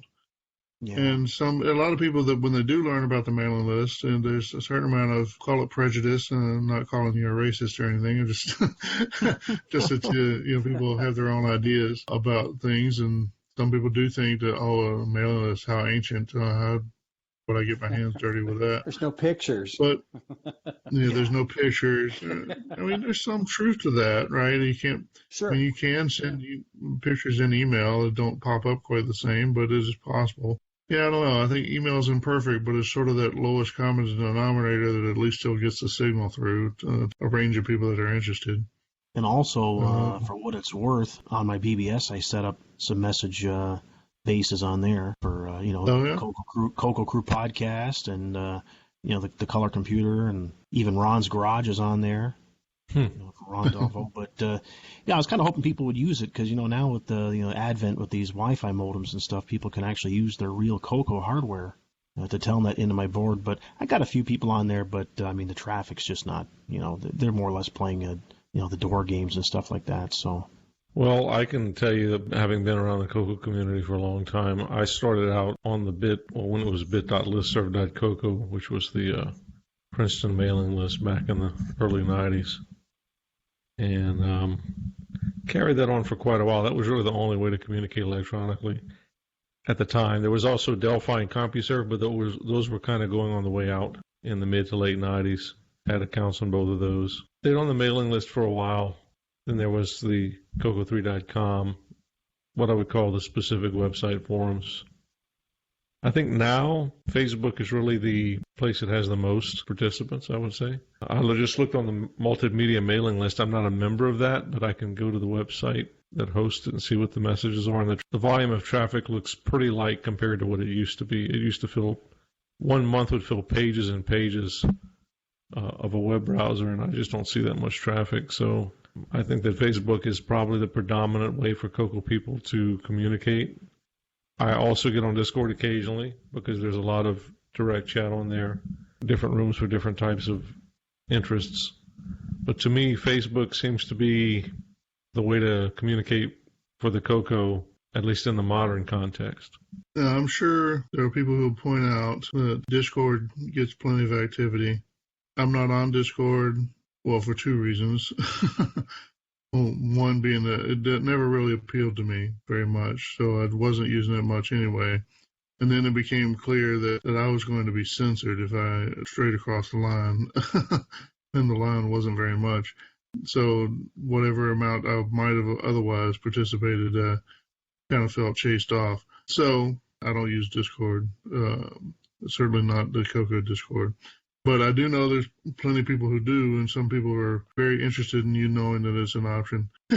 What do you think of that? Is there a certain kind of person who's more interested in Discord or a different kind of CoCo thing? Do you get a different experience over there? Discord is probably more immediate in terms of chat. Facebook is a little less so, maybe, and email is whenever. It's very, very asynchronous communication. Well, that's certainly true. The amount of immediate responses. That would be sort of, I think that's where the appeal goes to. Yeah. Again, maybe I'm just an old man, but I don't want to be available all the time to just whoever. And so I always felt it a little hunted, so to speak, when I get on Discord. There's certain people that would always pop up and want to chat about nothing. Whatever, but I mean that's just my experience. It doesn't mean it happened to you, so I don't want to discourage people from going there. But if you'd like to talk, Discord is the place to go, no doubt. Yeah, well, they definitely have some live chats or whatever, voice chats that we don't have on the let's say Facebook groups or whatever. Part of me does not want to recommend Facebook for anything. It's sort of a social conscious or Facebook is evil, whatever. I'm not quite on that. Some people are, but I kind of sympathize with that position. I don't really want to recommend Facebook in general, but if you are on Facebook already, it's certainly a pretty decent place to come and talk a little bit about CoCo and see people's projects and whatever. It is the broadest place, I think, to get exposure.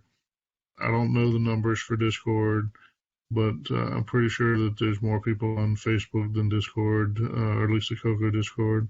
You're talking about the mailing list for membership or whatever.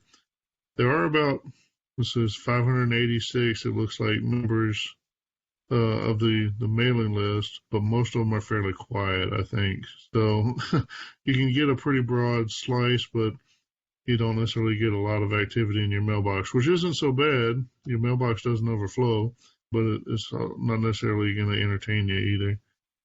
I'm the least engaged with social media. Pretty much hate it all.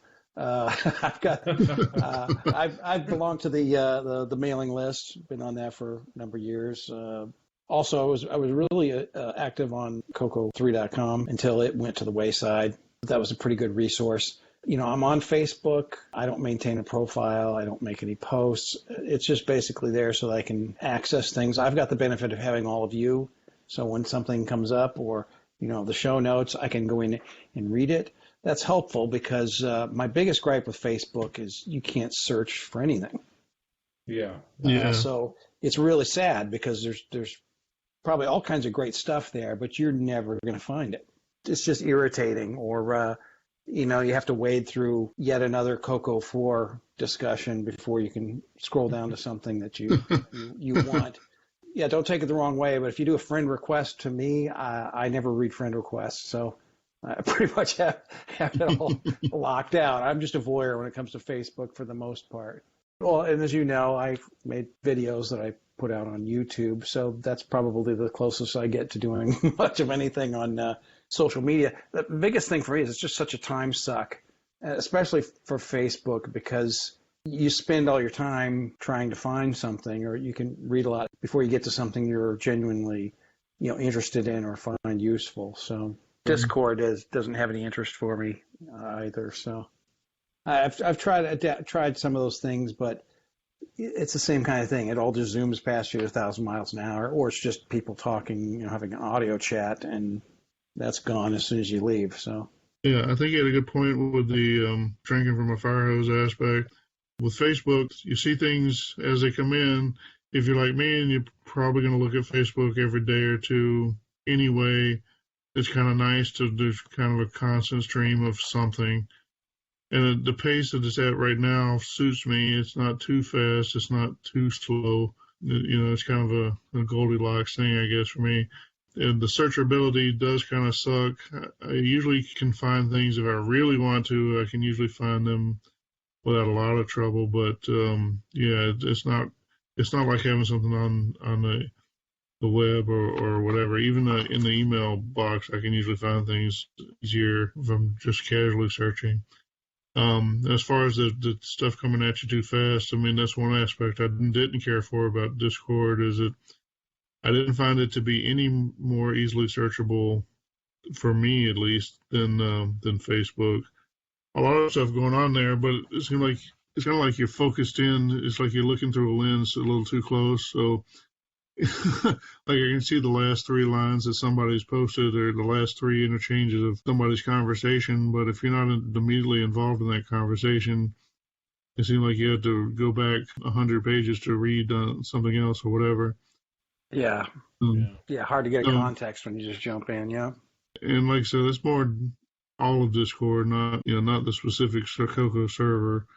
If somebody's new to the CoCo group, they want to communicate, they want to establish some contacts in the community more so than just listening to the podcast, I don't know, what would you recommend that they do? Where would you say they should hang out? I think Tandy Assembly. That's right. Come to Tandy Assembly. That's a good answer. For the physical, press the flesh. That's right. Yeah, that's a good place to go. And if you go to a live event, you're at risk of making what we used to call a real friend. Of course, Facebook has an analogous concept. Definitely live events would be a good thing if you want to get to know people. Again, if you're already on Facebook, then you probably have resolved yourselves with the whatever larger issues there are with Facebook and internet privacy or whatever else. There's lots of things to complain about. But if you're already on Facebook so that you can keep track of your nieces in Colorado or something like that, check out the CoCo Facebook groups. There's a link in the show notes to the main Color Computer Facebook group. Yeah, there is one for the CoCo mailing list. So sign up for some email and get to know a few people they're a little wiser than the rest of us, the kind of wisdom you get with gray hair. And of course, keep listening to this podcast and reach out. And if you're doing a project, make sure we know about it so we can cover it. Maybe other people will reach out to you. I think that wraps it up. I was trying to think if there's anything else that we're forgetting here, like another outlet, but nothing I could think of. Oh, IRC's still alive, right? Oh my goodness. Yeah, there is IRC. You're right. I used to lurk on IRC. I haven't for quite a while, but I used to lurk there. There's always 4 or 5 people out there.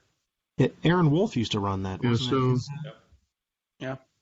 Yeah, I'm not sure who really runs it now. I think it might be mostly run by William Pascal. If you're on IRC, in the Freenode network, there's a channel that's hash CoCo_chat. So hashtag, or not hashtag, hashmark or Octothorpe, the proper name if I'm not mistaken. Octothorpe, CoCo_CHAT. There's about 20 people on right now. That sounds about right. I usually am available during the day on there as Linville. Kieran Anscombe's on there as Sixie. Some other people on there. And I'm sure there are people who'd love to talk to you. So, if you are an IRC user, come and check us out. I don't know if that's the best option for actual socialization. It is a way you can reach out. Which means it's perfect for me. Yeah.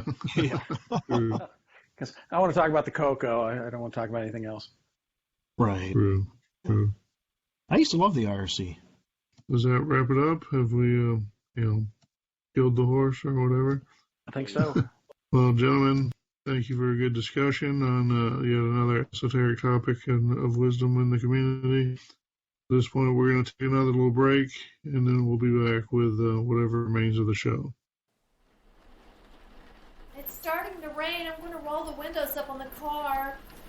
Okay, sweetheart. You've worked hard for your color computer.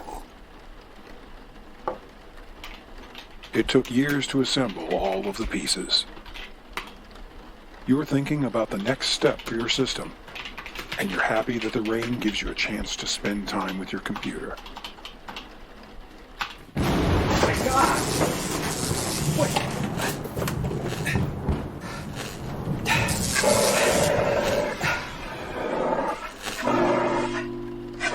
Life is unpredictable. That's why CoCo Mutual wants you to think about term system insurance. Taking care of future expenses if anything should happen to your vintage computer system. It's easy. We get to know your lifestyle and your needs. Then we give you our best quote and our competitors. You could receive up to $2,000 of coverage for just $15 a month. We offer plans with no medical exam required. Call CoCo Mutual at 888-6809 or visit cocomutual.com for your free quote. It's not just your computer, it's your life. If you sell color computers on eBay, you know that competition is fierce. So how can you differentiate your eBay listing and get top dollar for your items? It's easy with the New York Times Asset Tag System. These self-adhesive aluminum asset tags affix easily to any vintage computer item and instantly add value and provenance. Each attractive asset tag features the New York Times Eagle logo and a blank equipment number box. The CoCo 2 usually sells for $70 on eBay, but with the addition of the New York Times asset tag, the exact same CoCo 2 becomes a rare item and lists for $150. An original color computer analog joystick usually sells for $20 on eBay, but with the addition of the New York Times asset tag, the price instantly jumps to $80. Do you have mysterious, undocumented, or non-working cartridges just collecting dust? Turn those items into cash by attaching the New York Times asset tags. I put an NYT tag on an old CoCo 2 and listed it on eBay with an undocumented mysterious pack. Together, they're listed for $299. The New York Times asset tag system includes 15 self-adhesive blank asset tags and our 10-page booklet with tips for maximizing your eBay profits. Start making more money today. Here's how to get yours. Maximize your eBay sales with a New York Times asset system. Just $29.95. Call in the next 10 minutes and receive a second New York Times asset system for just an additional $10. Call 100-0100. That number again is 100-0100. Operators are standing by. All right, CoCo Maniacs and CoCo Cruisers, welcome to a little treat we've got for you to this episode. We've got a couple of practitioners, shall we say, people working on a pretty interesting project. Kevin Phillipson and Michael Rywalt have worked together to do a design implementing the instruction set of the 6809 in a synthesizable core, presumably targeting an FPGA. Here with me today, I've got, of course, my usual co-hosts. I'm John Linville, Mr. Neil Blanchard. Hello, Neil. Hello, John. Mr. Mike Rowan. Hello, Mike. Hello, everybody. And, of course, Mr. Boise Pete. Hello, Boise. Hello and good evening, everyone. Kevin, Michael, I'm not sure who wants to start. We are both master's students at the University of Florida. For me, it started as an undergrad. I was in electrical engineering. I took a sequence of classes, standard digital logic class, and then we took my microprocessors class where we used Motorola HC12. And then I took digital design, which is where you learn how to design digital circuitry in an FPGA or an ASIC. And then kind of the second class in the sequence was digital computer architecture from a hardware standpoint, which is basically the same thing, but now you're designing even more advanced microprocessors and other digital circuits. So in undergrad, I got really into that, and especially the digital design classes with Dr. Lynch and the micro P class with Dr. Schwartz kind of made something click in my brain, and I just got really interested in designing processors, and I had this crazy idea of cloning a Motorola HC11 to combine the microprocessors class with the digital design class. So instead of using an off-the-shelf Motorola part, they would use an FPGA board and then load my processor onto it. Then they could use that board for both classes. Anyway, so that was back in 2008. Then I graduated, got a job as a ASIC design engineer. I actually went back to school to get my master's. I did fine, and then I had to kind of drop it for a while. I got married and had kids and whatnot. Anyway, I picked it up recently. Convinced my friend Michael here to also work in his master's with me, and we've taken research classes, like independent research classes with Dr. Schwartz. I always wanted to revisit that HC11 clone. Been a part of 10 years I've been thinking about how I could do it better. The first thing was I wanted to pick a different ISA, and when I say ISA, I mean the instruction set architecture, so like the instruction set. And then the microarchitecture is the actual implementation. I switched to 6809 because if you look at that particular family, it is the cleanest and most powerful, but not over-bloated. Like if you look at, like an HC12, you could argue that it has some more powerful instructions, but then it has some silly stuff in there too that just, is unnecessary. So that's why I targeted 6809, and then I said, okay, we're going to do pipelining, microcoded, below microcoding tools, and that's where Mike comes in. So Mike has a computer science background, so I can write C code, but he's the real pro. Coming from the software background, there was actually a moment when I'm on the HOA. There's an intercom system in the building that was starting to break. It's over 20 years old. I took one of them out. I bought 2 replacement boards on eBay. Got looking at this board, and I told Kevin, hey, check this out. There's a 6809 on this thing. And so the software started failing. It was acting a little bit strange, and I came to find that there was a battery-backed RAM. I've never seen anything like it before on that board. I went through and I told him, maybe what I should do is like dump the ROM. We can see what's inside there. So I wrote a program on an Arduino that you go through segments of memory, and I dumped the whole thing, put it through I think it was like a reassembly tool, so we could actually see the mnemonics and everything. And I recovered it by getting the RAM chip out of another one, reading everything off of that with the tool I wrote, and then writing it back to a new RAM. I bought some DigiKey parts, got that going. That was pretty cool. But it was the first look at 6809 for me on the inside. I thought that was pretty neat. So there's the instruction set architecture, which is basically all the instructions. And then there's a microarchitecture, which is the underlying hardware which executes those instructions. So if you look at a classic 6809, it's what's called a multi-cycle design. There's a cycle for fetching, there's a cycle for decoding, there's a cycle for executing. And there could be several execute cycles. Mm-hmm. So that's a purely multi-cycle design. So what we did is we did a pipeline design. So even down to the bus itself has multiple stages of pipelining. So everything's happening in parallel. You have a fetch occurring while a decode is occurring, while an execute is occurring for separate instructions, all happening at the same time. For example, if that instruction has all of its operands that it needs, it'll actually have a throughput of 1 instruction per clock. And that's kind of something, if you're familiar with RISC, that's what they're aiming for is 1 instruction per clock, whereas 6809 is CISC. The big thing about CISC is like it often has, when your operands will often be a piece of memory and then an internal register. And so you have to do a memory access and the operation in 1 instruction. Pipelining a CISC is a little bit more difficult. Anyway, getting back to what Mike is doing is I needed a tool to write the microcode. So microcoding is something that is typically done in multi-cycle systems where you would create a state machine that would implement this fetch, decode, and execute into different states. But when you microcode it, you're actually using a ROM for your next state logic and your control vectors. And that's how I did the HC11 processor.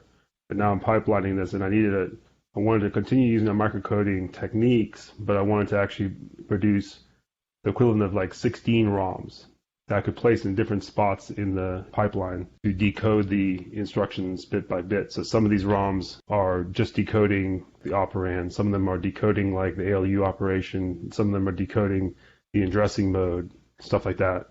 So it's a lot more complicated than a standard microcode assembler. So I could explain this all to Mike and say, okay, I wanted to do this, this, and that. And then he's writing, all this C code that is taking this microcode, which is basically a language that we made up. And it actually outputs Verilog, which is a synthesizable HDL hardware description language. And so it actually doesn't get synthesized into a ROM, it actually gets synthesized into gates. So it's really, I call it microcode, but in reality, it's actually producing random logic. Pretty crazy. It's a lot of fun, and it works. So, yeah.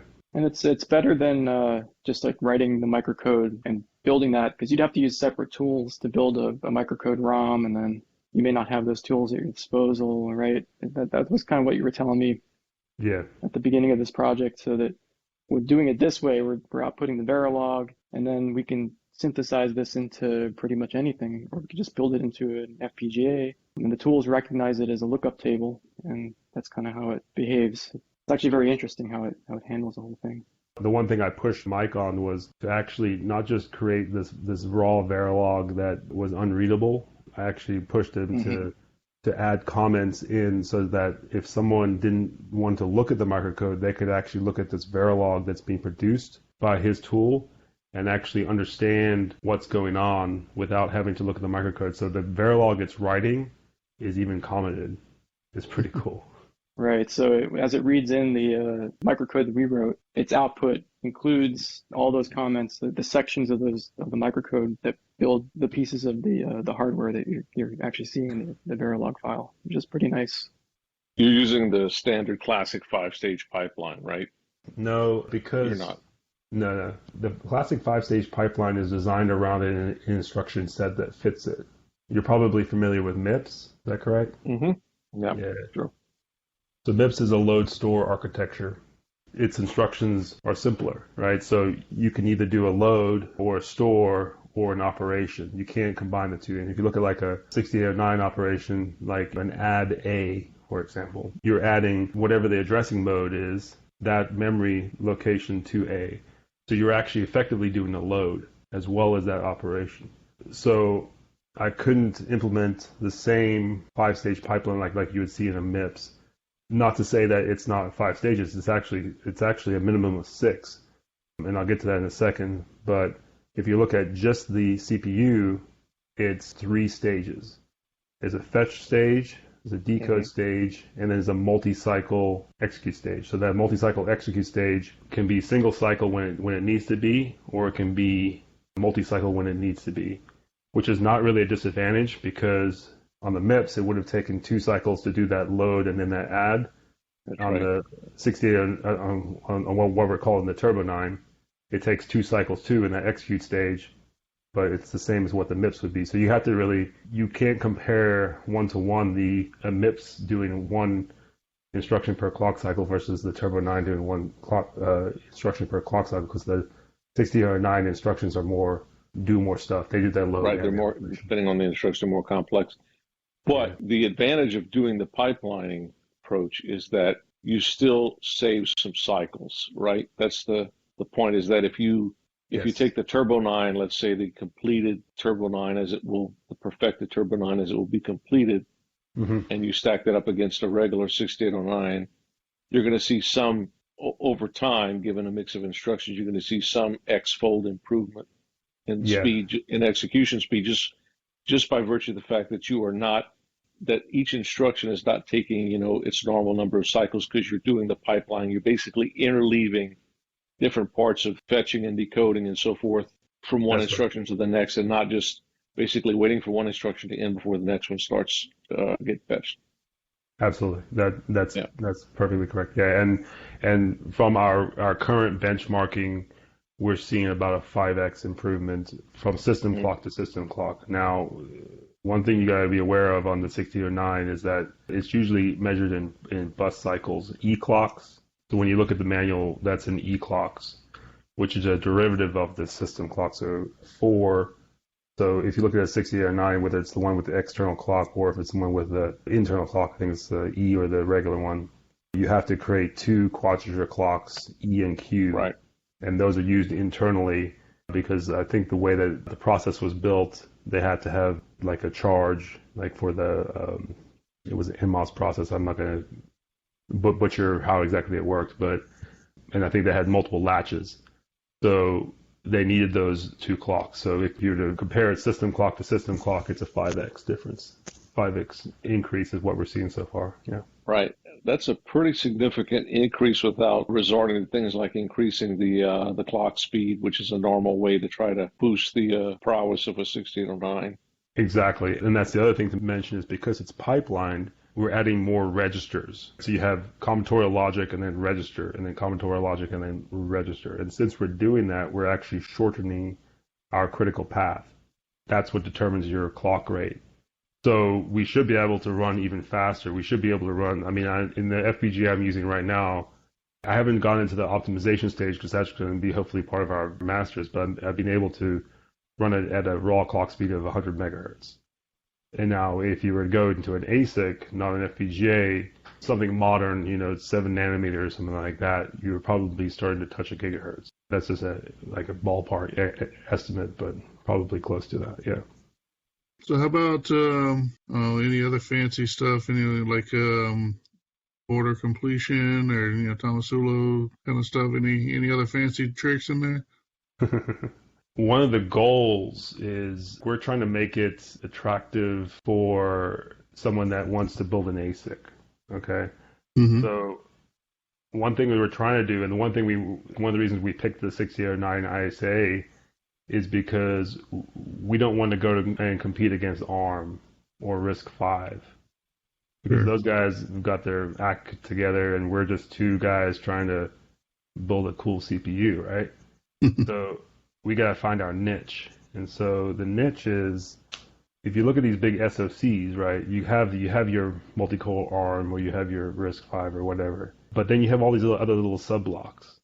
And those little sub-blocks, maybe it's a DSP block or something like that, they oftentimes need a little CPU that does high-level control of some task, either parsing a command stream or doing like a self-test thing. And there's really nothing out there that I've seen that checks the boxes of free, open source, and like professional level, well-written, and then verified, which is a task that Mike should talk about, like true targeted verification. We were looking for an ISA that we can go and build a small CPU that's compact and powerful. So if we started to add stuff like out-of-order execution or multiple pipelines or things like that, we would just grow the area, and then we start competing with things we don't want to compete with. Like, does that make sense? Oh, yeah. As for the testing component of it, a lot of these things, when you do them in university, you don't really get the opportunity to invest a lot of time in testing it. So you have something that works, and eventually you might start finding some bugs with it. But the idea here would be to build, like Kevin said, a professional level test bench. So what I would probably be doing would be something like a System Verilog and or UVM style bench. For the purpose of a master's, I think it's probably sufficient to do an end-to-end test, but I'd really like to set something up where you can test some things on the inside as well, because that's really the benefit of having a test bench set up like that, is that you can build tests and components of the bench around pieces of the hardware that you could test through an end-to-end, but then you can actually narrow in on those pieces and really see how they're behaving and run randomization against them, run directed tests against them. It's all like basic stuff that you would do in a DV environment, digital design verification environment. So to add to what Mike's saying there, so we're writing this in System Verilog. VHDL, Verilog, they're HDLs, hardware description languages. And so I'm writing what's called RTL, which is Verilog, but it's just a version. It's like a subset of the Verilog language, which is just used to describe hardware. So it's synthesizable. I can put it into a synthesis tools and get gates out and put that in an FPGA or an ASIC. There's a superset of the language which is behavioral. It's like C or C++, where there's structures in the language that would never be able to be synthesized into hardware. And the purpose of that is to write a test bench that will actually go and provide stimulus to my RTL to test the whole instruction set. So all within one language you're basically testing a piece of hardware before you even build it. And so that's what Mike's talking about, and probably be his thesis. You might ask, why can't you just do this with software, for example, run some software on it? Well, this you really get to do in a simulation environment before you even have it in hardware. And there's really no way of mistaking it. You can control everything from the outside in this simulation environment. You're not actually running anything on the processor to be able to do those things where you might run into some problems. There might be something wrong with the design that prevents you from even running the end-to-end test properly. So that's where a nice professional level test bench comes in. It really kind of gives you that extra level of confidence. Yeah. Yeah. It professionalizes the product, which is the goal here, right? Because every design place has every design outfit has a test team and a design team. Another area in computer architecture and microprocessor design that you can often use to kind of gain a little bit of extra speed is branch prediction. Are you planning on doing anything like that with the implementation? Yes. Where we left it was we had pretty much like 95% of the ISA implemented. I had not done all the stacking instructions. So basically like returning and, calling subroutines and stuff like that. That's what it was left out. I had hardware in place to begin to implement that, but I had all the, the branching and the jumping and all the loading and storing and operations in there, and all the addressing modes, which was actually the hardest part. Anyway, get back to your question about the branch prediction. Yes, it's something that I want to look at for sure as part of my optimization for my thesis, and I have some ideas on how to do it. One of the things will be looking at how much area it's going to add, how many more gates versus the performance benefits, because the branch prediction would be in the decode stage. So you're making the decision one cycle earlier whether to branch or not. So that's the benefit that you're going to get, is you're going to be able to not have to wait till you get to the execute stage to decide, I need to take this branch or not. And then there's actually it's kind of like a little FIFO. So it's an instruction queue, but you could think of it like a cache. It's not really a cache, but it is a cache in the sense that it's always looking ahead. So in the fetch stage, there's an 8-byte FIFO, which is basically being loaded up with program data. It's kind of dumb. It just thinks that the program counter is incrementing, right? There's actually two program counters. There's one in the fetch stage and there's one in the execute stage. And so it thinks it's going sequentially, and it's loading that thing up. And so if you get to the execute stage, and in the execute stage says, hey, wait, I need a branch, you need to flush that whole FIFO. Yeah, so there's going to be a lot of logic there in order to implement that branch prediction, but I'm going to do it, and then I'm going to look at it and say, well, is it worth it? Because that 5x improvement includes the hit on having to flush that FIFO whenever you hit a branch. You mentioned wanting to open source your design. I wonder, one of the big success or not success points for any open source project is whether or not you get community support, community involvement. How are you doing with gaining contributors? What sort of plans or thoughts you might have on community building, that sort of thing? With me and Mike, I want to focus on the CPU itself and get that out the door, and get it verified with the 6809 instruction set. As far as licensing and stuff like that, I just want to give it away. I don't care who uses it, if they pay me or not.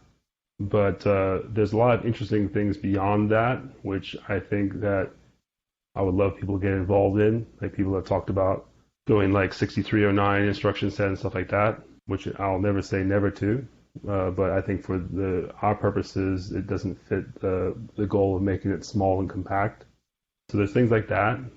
So if somebody wants to get involved and start to take this and put this into a FPGA and you'd have to take the gimme and convert it to take advantage of the Turbo 9 has a bus interface called Wishbone, which is a open source bus interface. So you'd have to take advantage of that. You have to make some decisions of what's going to be compatible, what's going to be incompatible, because cycle timing is going to go out the window. You could either kind of say, well, we're just going to eat that and realize that some CoCo software is going to be incompatible, but other stuff's going to go, really fast. So that's kind of like where I hope that community would get involved. I think me and Mike can handle the CPU design as a pretty well-defined and manageable task. And then building on that is what I would like to see the community help with, You never know when somebody's going to show up when ready to say, hey, I want to help. Yeah. And it usually works better if when they say, hey, I want to help, if you can stuff a bag in their hand and say, here, go do this. Boise over here has already volunteered to help me get OS 9 kicking on it, so I might take him up on that. Yeah, that would be a very cool thing. I think you raise an issue that is interesting, in that being a pipelined architecture with the advantage, of course, being speed, but then the disadvantage is that you lose the predictability of each instruction taking a finite amount of time, because based on the order of instructions and what instruction comes after, especially if you do something like branch prediction, you could really find yourself in a situation where if a game was written, let's say, to assume a certain number of cycles, or something like DriveWire Bitbanger that is built very much on the fact that it depends on the 6009 instructions having each instruction run a specific cycle, that goes out the window. It changes the dynamic. It doesn't make things worse. It's just a new world that people have to adjust. That's actually true. Yeah. Just my own experience with something like that. I wrote a game way back. This is going back to the 90s now, for a PC. It was running on some DOS mode graphics. Then I brought it to a newer computer, and of course it was using a much slower clock to do like screen erase with melting and stuff like that. And of course, when I brought it onto the new machine, the screen erase was like ridiculously fast. Didn't even look like a melting screen. It was more like just somebody wiped it. Yeah. Yeah, so I mean, that's kind of like a dynamic that changed, right? Like there was a point at which cycle counting mattered a lot. And I don't know, when it happened, but at some point, people realized like, oh, okay, when we write these games or these applications or whatever, we have to use an interrupt timer to make sure that things are happening at the right time, or sync to your video adapter's sync signal or whatever. So. Yeah, that was the growth of the x86 architecture. I think is where that sort of reality kind of changed under people's feet. Especially if you ever read old PC programming books or whatever, you'll see a lot of references to, different cycle times for different kinds of instructions on different CPUs that you kind of thought were the same, like AMD versus Intel 386, whatever, or 386 versus 286, or, But I'm glad that I discovered the CoCo community, because I come from a background of the HC11, HC12. And I can talk to you all day long about the 6502, and I've read all those data sheets. Literally sat down and read the 6502 data sheets, the HC11 data sheets, the HC12, the 6809, and compared them all just for fun. I don't know why. I just got obsessed with them. So that's kind of like my background. And then coming to finding you guys and coming and finding the resources that you guys have kept alive. It's been really helpful finding all those data sheets.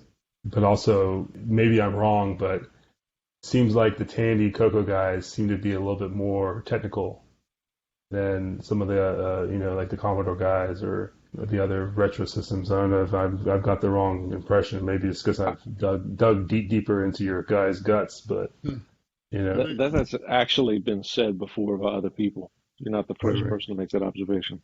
Oh, really? This because we were our dads were the guys who went to Radio Shack to buy radios. Yeah. Whereas the Commodore 64 folks tend to be a little more the people who bought computers so they could play games at home but didn't have an Atari or whatever. Right. They got their computer at Sears. Exactly. Mm-hmm. And of course, the Apple folks were the rich kids, but over time. But are you tempted in any way to any kind of ISA visible, user visible architectural changes from the base 6809 architecture? I mean, mentioned the 6309. Is there anything else that maybe you would change? like I said, I'm hesitant on doing a full 6309 because it would add area. But maybe that makes sense. I don't know. If I was to do a change, I would like to base it on data. Like if you run like a benchmark of some sort, and you look at the code and say, okay, if I had an instruction, and I think it's going to fall down to multiply and divide instructions, like especially wider multiply, like a 16 by 16 multiply or a wider divide. Well, there is no divide on the 6809, but something like that you can show like, okay, this is a real world example, which this would be an improvement.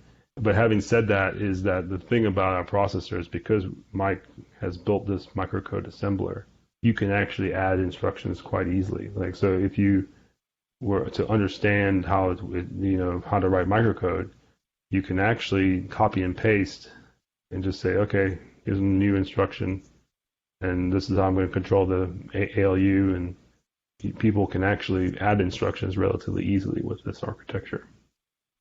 So someone could come up behind me and do a 6309 relatively easily. Sure.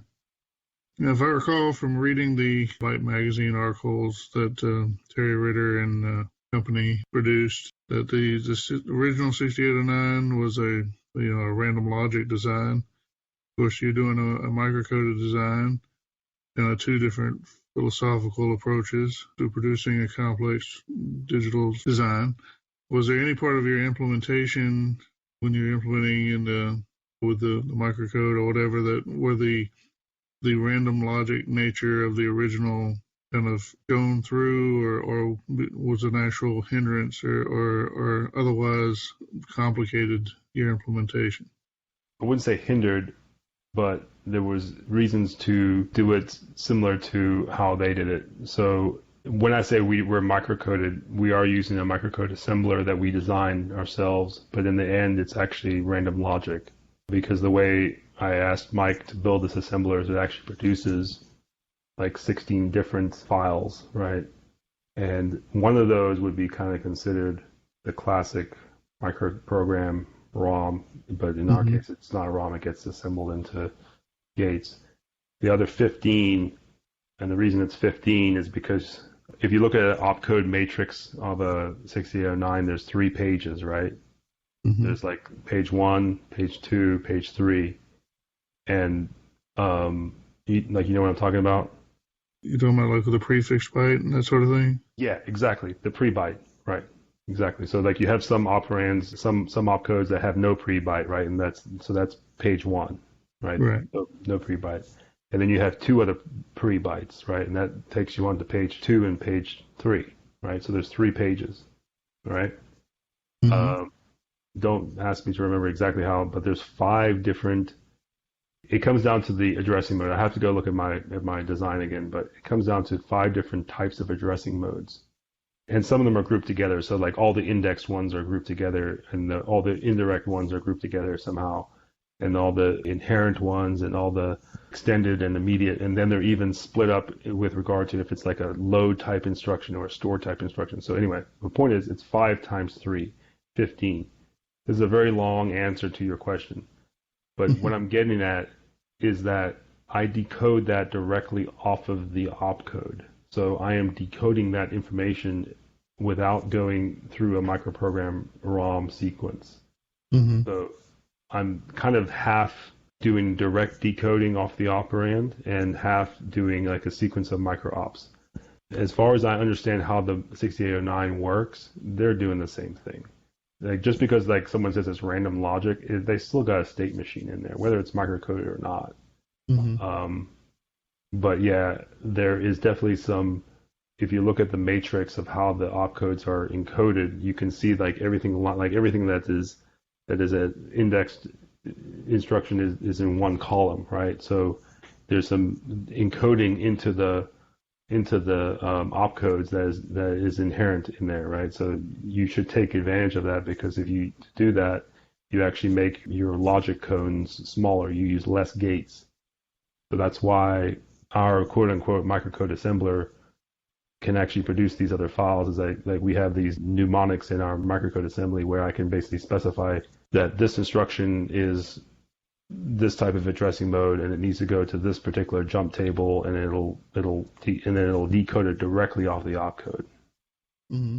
Not everyone in the audience, of course, has studied graduate level of computer engineering or computer science, so it may not make sense to everyone, but I think I'm following. Yeah, and that's where Mike has been the star. Mike will remember this. Remember Mike when I came up with this idea? Yeah, actually it started with the jump table, and then it kind of expanded out into, well, I can use this pretty much everywhere now, and so we kind of went back to the drawing board, went back to the source code for the microassembler, and just kind of made a revamping of that section of the code, and we went back and forth on some of the mnemonics that we decided to use, some of the order of things inside of the configuration. Like, because it was ours, we could say, okay, I want to use this table up front to create structures, and that's basically how it works. Is I'm building up structures, like a list of structures that contain control vectors, and then you go through and you build up your macros, and now everything is pointed to through a context. So you have APIs in these, like the control vector library that I created. You have APIs that take a context. You can pass that context to the other part of it. Trying to remember exactly how that works right now, and then it's sort of like C++ style coding in a C environment. So you keep everything, your data, and your functions together. You can one API for everything, and then from there you can kind of like retrieve things using the functions from one API, and just by indexing to that context. Kind of weird it's kind of hard to describe without actually seeing it. But it kept everything together. Initially, it was like we had these ideas, and it was like, yeah, just you got to do this and read this, and I was like, okay, I'm formulating this plan in my mind. Okay, we have to have structures, we have to have everything organized into these data structures, and I don't think Kevin saw it my way initially, but once I built everything up, and it made a lot of sense, and it made it very easy to build everything and generate all this code in the end. And it also produces statistics too. I don't know if we actually touched on any of that, but so the microcode assembler, when you write assembly normally, right, if you like 6809 assembly, each line it gets assembled into one instruction. When you're writing microcode, multiple lines get assembled into, well, in a classic microcode assembler, it gets assembled into one microprogram word instruction. And so you kind of have like mnemonics to say, this is the beginning of a microprogram word, this is the end of it. On top of that, I asked Mike to make it what's called a macro assembler. So there's like two files. There's like the microcode assembly file, and then there's a macro file. And the macro file defines my hardware. Because I'm developing the hardware, in Verilog here, I don't want to have to go and tell Mike every time I make a change, to the bit width of some control vector, that he has to go change his assembler. So I asked him to make a macro assembler. So basically I write a macro which defines a control vector, or defines a, what else do we call them? I can't believe I'm forgetting some stuff. Anyway, so he made it a macro assembler so that I can almost write my own macros, which is then what builds what I use to build the assembly file. And then on top of that, we made what we called decode tables, which are doing what I'm talking about, like the 15 files, And now that I'm remembering, they also decoded the operand. So like, if you have like a load instruction, like a load A, load B, load D, load X, load Y, load blah, blah, blah, blah, blah, blah. If you look at that, it's all pretty much the same microcode, essentially. They're all going to do essentially the same thing. So your microprogram words don't need to change. You just need to have effectively a pointer. Effectively, it's a pointer. It's in hardware, but you could think of it like a pointer.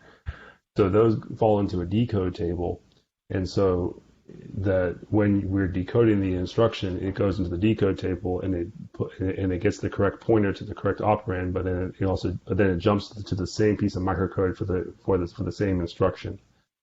So one of the metrics is that on my HC11 clone, I used like 256 microprogram states, over 256 microprogram states. On this one, I haven't even broken through 64, and I think I'll be able to finish the whole instruction set with 64 states. Oh, cool. So, yeah, working with Mike was great. I mean, like, we've known each other for a long time, so I can trust him. And I remember when we kind of made this decision to decode things directly off the opcode, take advantage of the encoding of the opcode. I explained it to him, and then like he was lagging behind. He was busy with something, and we're working on making this big change, and I was pretty much pushing ahead, writing the microcode with the agreement on how it was to be done. So I was not testing anything.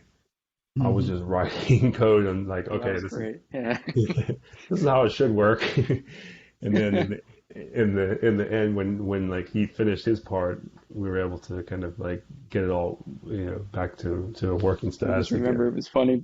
You had everything done, and then I just made my changes, and then it's like I think we ran it to work the first time, and that's usually a very scary thing to have happen. Yeah, like that's not working. You always want it to work with the first time. That's an awesome feeling, but yeah, a little bit rare. What's cool about this architecture is you're taking a sister architecture and you're pipelining it, and you're blending kind of like you're doing a balance between multi-cycle and pipeline. But then when you bring in Mike's stuff, what he did with the microcode assembler and how we did it, I'm not going to say it's novel because I'm sure like the big boys, the Intels and the AMDs and all those guys have their own internal tools to do stuff like this as well. But yeah, it's pretty cool how that works. It's basically like another layer of abstraction. Cool. Well, it sounds like you guys are working really well together. You have a good partnership going. It's a cool project. Very excited. Glad to have had you join us and talk to us. Appreciate you joining us. Great stuff. Yeah, we really do. Thanks a lot. No problem. Thank you for having us. Is payroll processing a major hassle for your small or medium business? Introducing Option 4 Canadian payroll software from YGS. Option 4 handles all provinces and territories and makes it easy to calculate wages, duty allocations, and variable pay rates. Option 4 can be customized to work with any printer. Easily print batch checks, detailed pay stubs, and payroll reports. Option 4 automatically validates employee social insurance numbers. Maintain multiple payroll databases and rest easy knowing that all data is password protected. And the included well-organized and easy-to-follow manual will have you quickly making payroll entries. Option 4, simply the best Canadian payroll software available for the color computer. Requires a 32K color computer with extended color basic and disk drive. Option 4 from YGS, Brecken, Ontario. Fort Knox. More than 5,000 tons of precious metal lie behind a 22-ton vault door. The walls are concrete-lined granite. There are armed guards, fences, tanks, and Apache helicopters to deter any unwanted entry. Stealing gold from Fort Knox is virtually impossible. But how do you protect? Toilet paper? It's Color Outhouse, an outrageous game for the Tandy color computer. Thieves are sneaking into your outhouse to steal toilet paper. You must protect your outhouse from above in your very own flying saucer. Keeping these tissue bandits at bay is only part of the problem. The sky is filled with other deadly unfriendlies. Do you have the skill to keep your rolls intact? Color Outhouse. Distributed by Computer Shack. 32K required. CoCo Cruisers, assemble. CoCo Maniacs, engage. All right, this is John Linville here with what will pass for the tech segment in this month's episode of the CoCo Crew Podcast. This month I stumbled across something, as habits have been over the past year or so. I've become a regular YouTube browser, shall we say. I have a Roku box and the YouTube channel on there that makes it really easy to browse YouTube on a more or less daily basis, and I kind of do that. And in so doing, I stumbled across some recordings of people doing something kind of neat using, they were creating Pixart, so pixelated images or whatever, not using a old drawing tool or even a new drawing tool, really. They were using a spreadsheet, particularly the Google spreadsheets, or the spreadsheet from Google Drive or Google Docs. So this kind of appealed to me. It's like, well, it sort of makes sense. If you could color the blocks of a spreadsheet, they sort of line up the way pixels do on a raster screen. And so I looked into it a little bit, and there are, like I said, several videos on roughly this topic. Basically, what they're doing is they're using a feature of the spreadsheet called conditional formatting, which allows you to set the colors of each cell based on, well, a variety of things, but in particular based on the contents of that cell. And I think the notion is, for example, you've heard the term about a business being in the red, right? So, or in the black. Spreadsheets are normally used for numbers and numerical calculations, and quite often that involves money. And so I think the idea is that, when you're creating your spreadsheet for your business or whatever kind of financial transaction, I'm going to say a budget, for example, that you can set certain cells that, to turn, red when the number there is negative, or to stay black when it's positive, or maybe to change, to an alert color when a certain value goes higher than you expect, or whatever. Anyway, so kind of a neat feature. So I decided to do the text segment this month based on demonstrating how to do this, particularly how to do it in ways that were a little more tailored for the CoCo. It didn't seem like a pure text or a pure audio format was going to be great for that. And so I did set off and actually produced a video, and there'll be a link in the show notes for that, I assure you. But did that video, and I was hoping that, if I did it reasonably well, that we could just rip the audio from the video and play the audio as part of the podcast and refer you to the video for more information. I don't think that's a terrible idea, but maybe it's not the greatest idea. So I'm going to give this talk here a little bit and try to sell you on going to watch the video. And we'll provide the link to the video in the show notes, along with links to a couple of sample spreadsheets that you might try out. And hopefully that'll seal the deal there for everyone. Just to go into a little more detail, if you remember the old productivity suites from the 90s, the biggest one would be Microsoft Office, I guess, where you get the Word for the word processor and Excel for the spreadsheet and PowerPoint for the slides. That's carried on. There have been other Office suites. There's a free one called LibreOffice. Eventually, Google produced their own suite that they call Google Docs, and it's all online. And not only is it all online, I think for most people, it's completely free at the cost of having to have a Google account, so a Gmail account. Neat, okay. And so you can do productivity stuff, and it can be all online and easily shared across the internet just by clicking a button that says share. Like I said, along with the Google Docs for the word processing equivalent, they have Google Sheets for the spreadsheets. It's pretty simple to use and mostly conventional. The cell addressing and such works similarly to other spreadsheets. Has similar features to other suites I've used, although I admit usually I don't delve too deeply into the feature sets of these sort of things because that's what causes you to be locked into those applications. If you want to use a Google spreadsheet, a Google Sheet to do some pixel art, there's a few steps. But basically, once you set up the conditional formatting to paint the cells the color you want them, then you basically just have to go to each cell sort of by its geographical location on your screen, and pick your color and go to that cell and type in the color code for that cell, and it'll change and change color, and then you can build your pixel art that way. So anyway, if you watch the video, I'll go through some of that. One thing I do early on is resize the spreadsheet, actually resize the cells so that they kind of have the right aspect ratio for how they'll look on the screen, because you don't want broad, flat cells when you have tall, skinny pixels. Also resize the spreadsheet so that the number of cells in each direction corresponds to the graphical resolution that you'll be involved with. And so, particularly for P-Mode 1, I also have a version for P-Mode 3. You don't have to do that. My prediction is that it'll make things a little easier when you go trying to export them to something that could be used automatically. You turn them into like an assembly language code data statements or whatever so that you can include them in your programs. From there, I go into how to apply the conditional formats and how to pick colors. Point out that you have to pick the color both for the background and for the text in the screen, because otherwise it'll still show the color code, the number in each cell. And so you have to make the textual color match the background color so that it all disappears. Well, once you do that, that's pretty much the whole problem, or 90% of the problem. And you can do cool and weird stuff. You can cut and paste.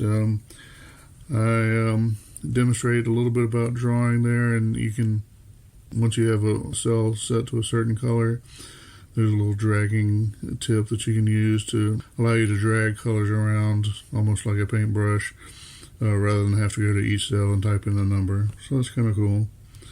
One last thing I do is I actually set up, a lot of spreadsheets these days, when you open a certain spreadsheet file, you actually can have multiple screens or multiple sheets as part of that spreadsheet.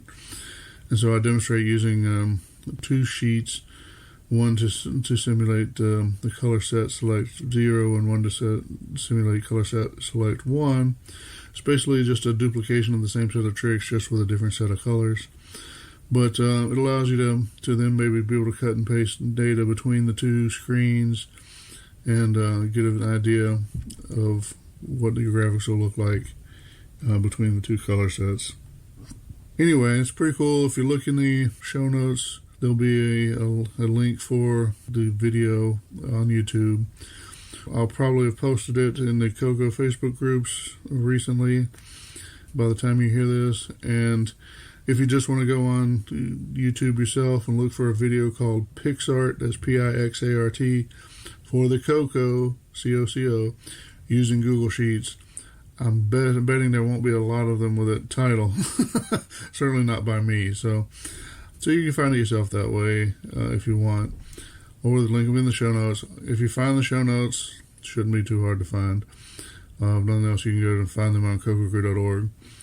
There'll also be links to 2 sample spreadsheets that have the cells kind of resized, and the sheets resized for P Mode 1 and one for P Mode 3.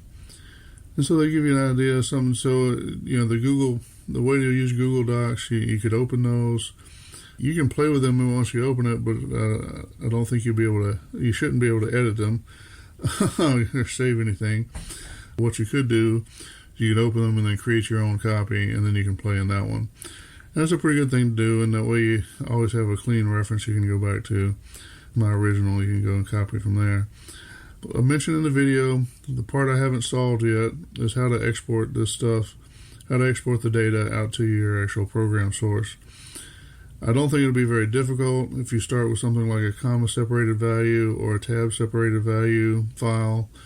You can do that. You can download in different formats. Once you take that, you should be able to process it using Python or Bash or whatever you've got, even BASIC. Process it from there and take those decimal color codes and then munge them together to create the hexadecimal values that you need to load in the actual screen.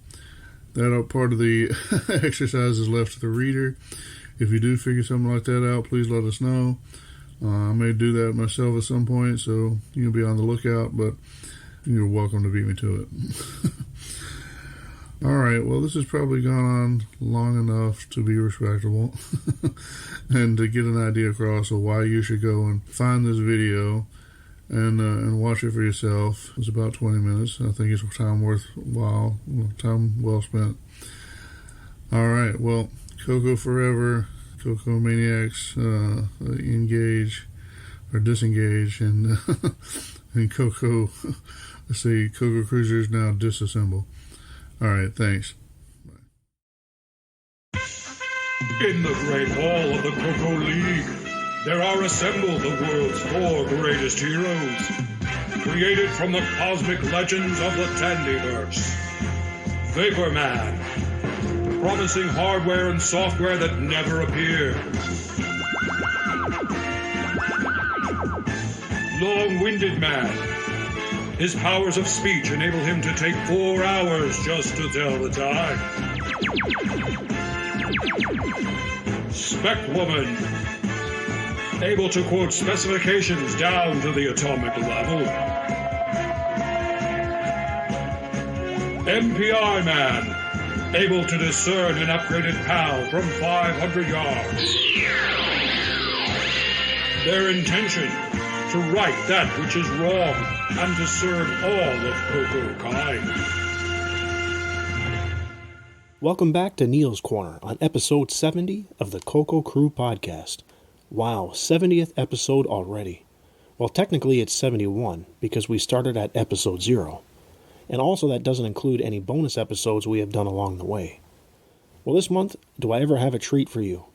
And yes, I know it probably sounds like I say this every month, but there's just been so much exciting stuff happening in the CoCo community lately, which is great to see.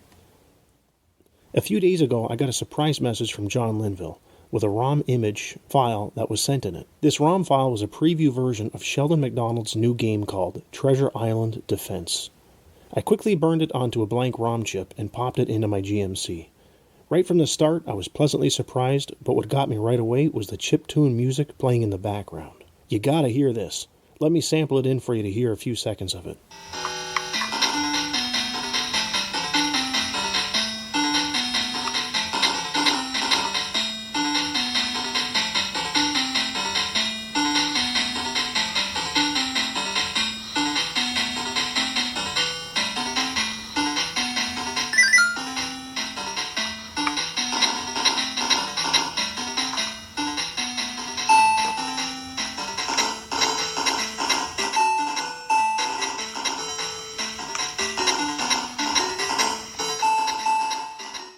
Isn't that awesome? You'd think this was playing on a game console. Hearing in-game real chiptune music on in the background with a CoCo game almost doesn't seem real, because for years most CoCo games do not have any background music, and if they do, it isn't the same as the nice melody harmonics given off of a dedicated sound card. However, now thanks to John Linville's GMC and Sheldon taking advantage of it for his new game, we do. The game itself is also very fun and enjoyable to play, with a lot of replay value and trying to advance to the next levels, or as he calls it in this game, waves, and also trying to beat your high score. The object is straightforward. You want to shoot down ships that pass you by on the water before they cross to the other side. There are also other objects such as birds. The furthest I've got to is Wave 4 with a score of 8,800. I'll definitely be playing this one again, trying to make it even further. This game requires a joystick installed on the left port.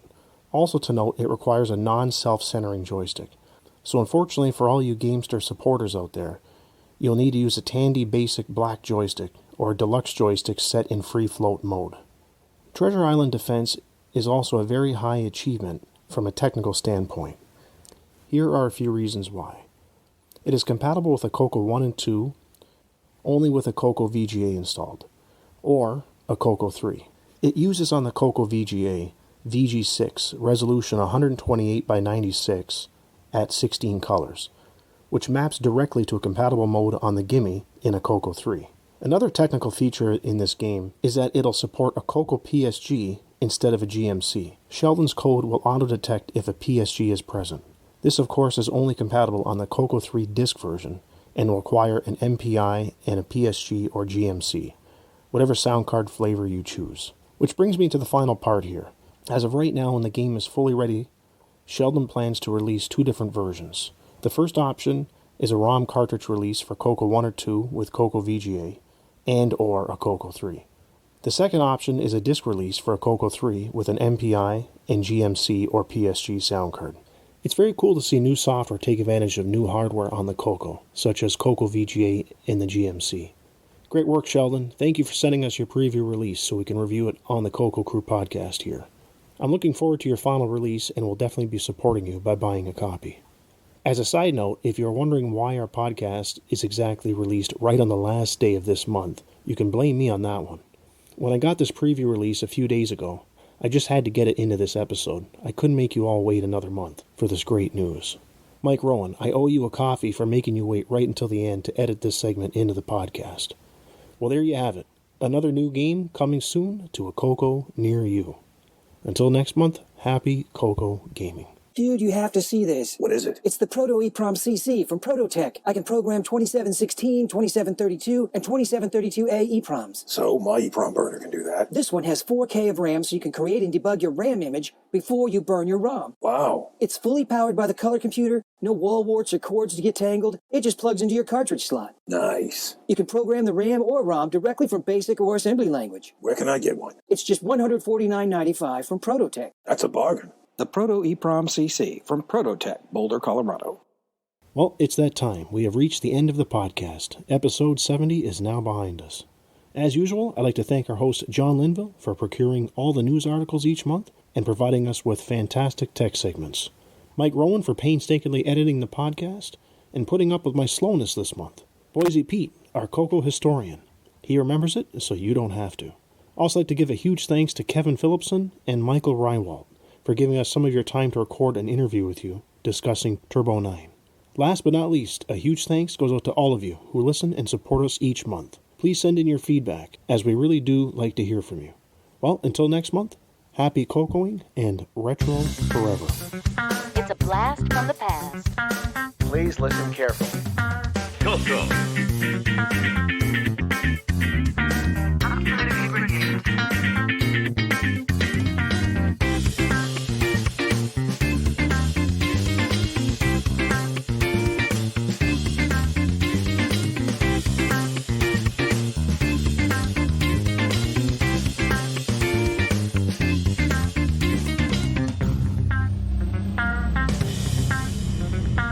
CoCo.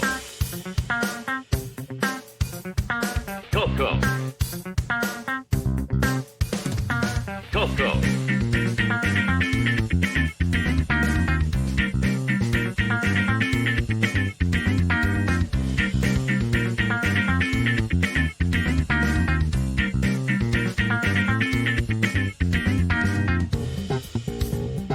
Dance like there's no tomorrow. What is this crazy rock and roll music anyway?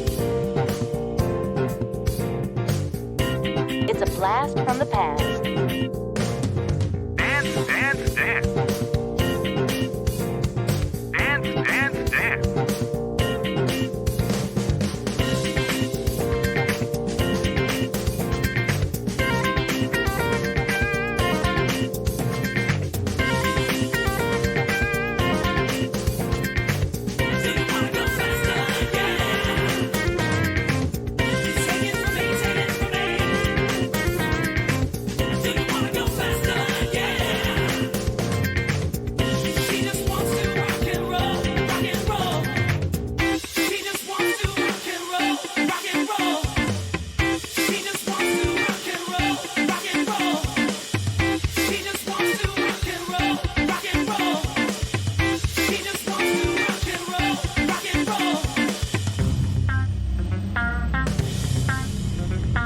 CoCo.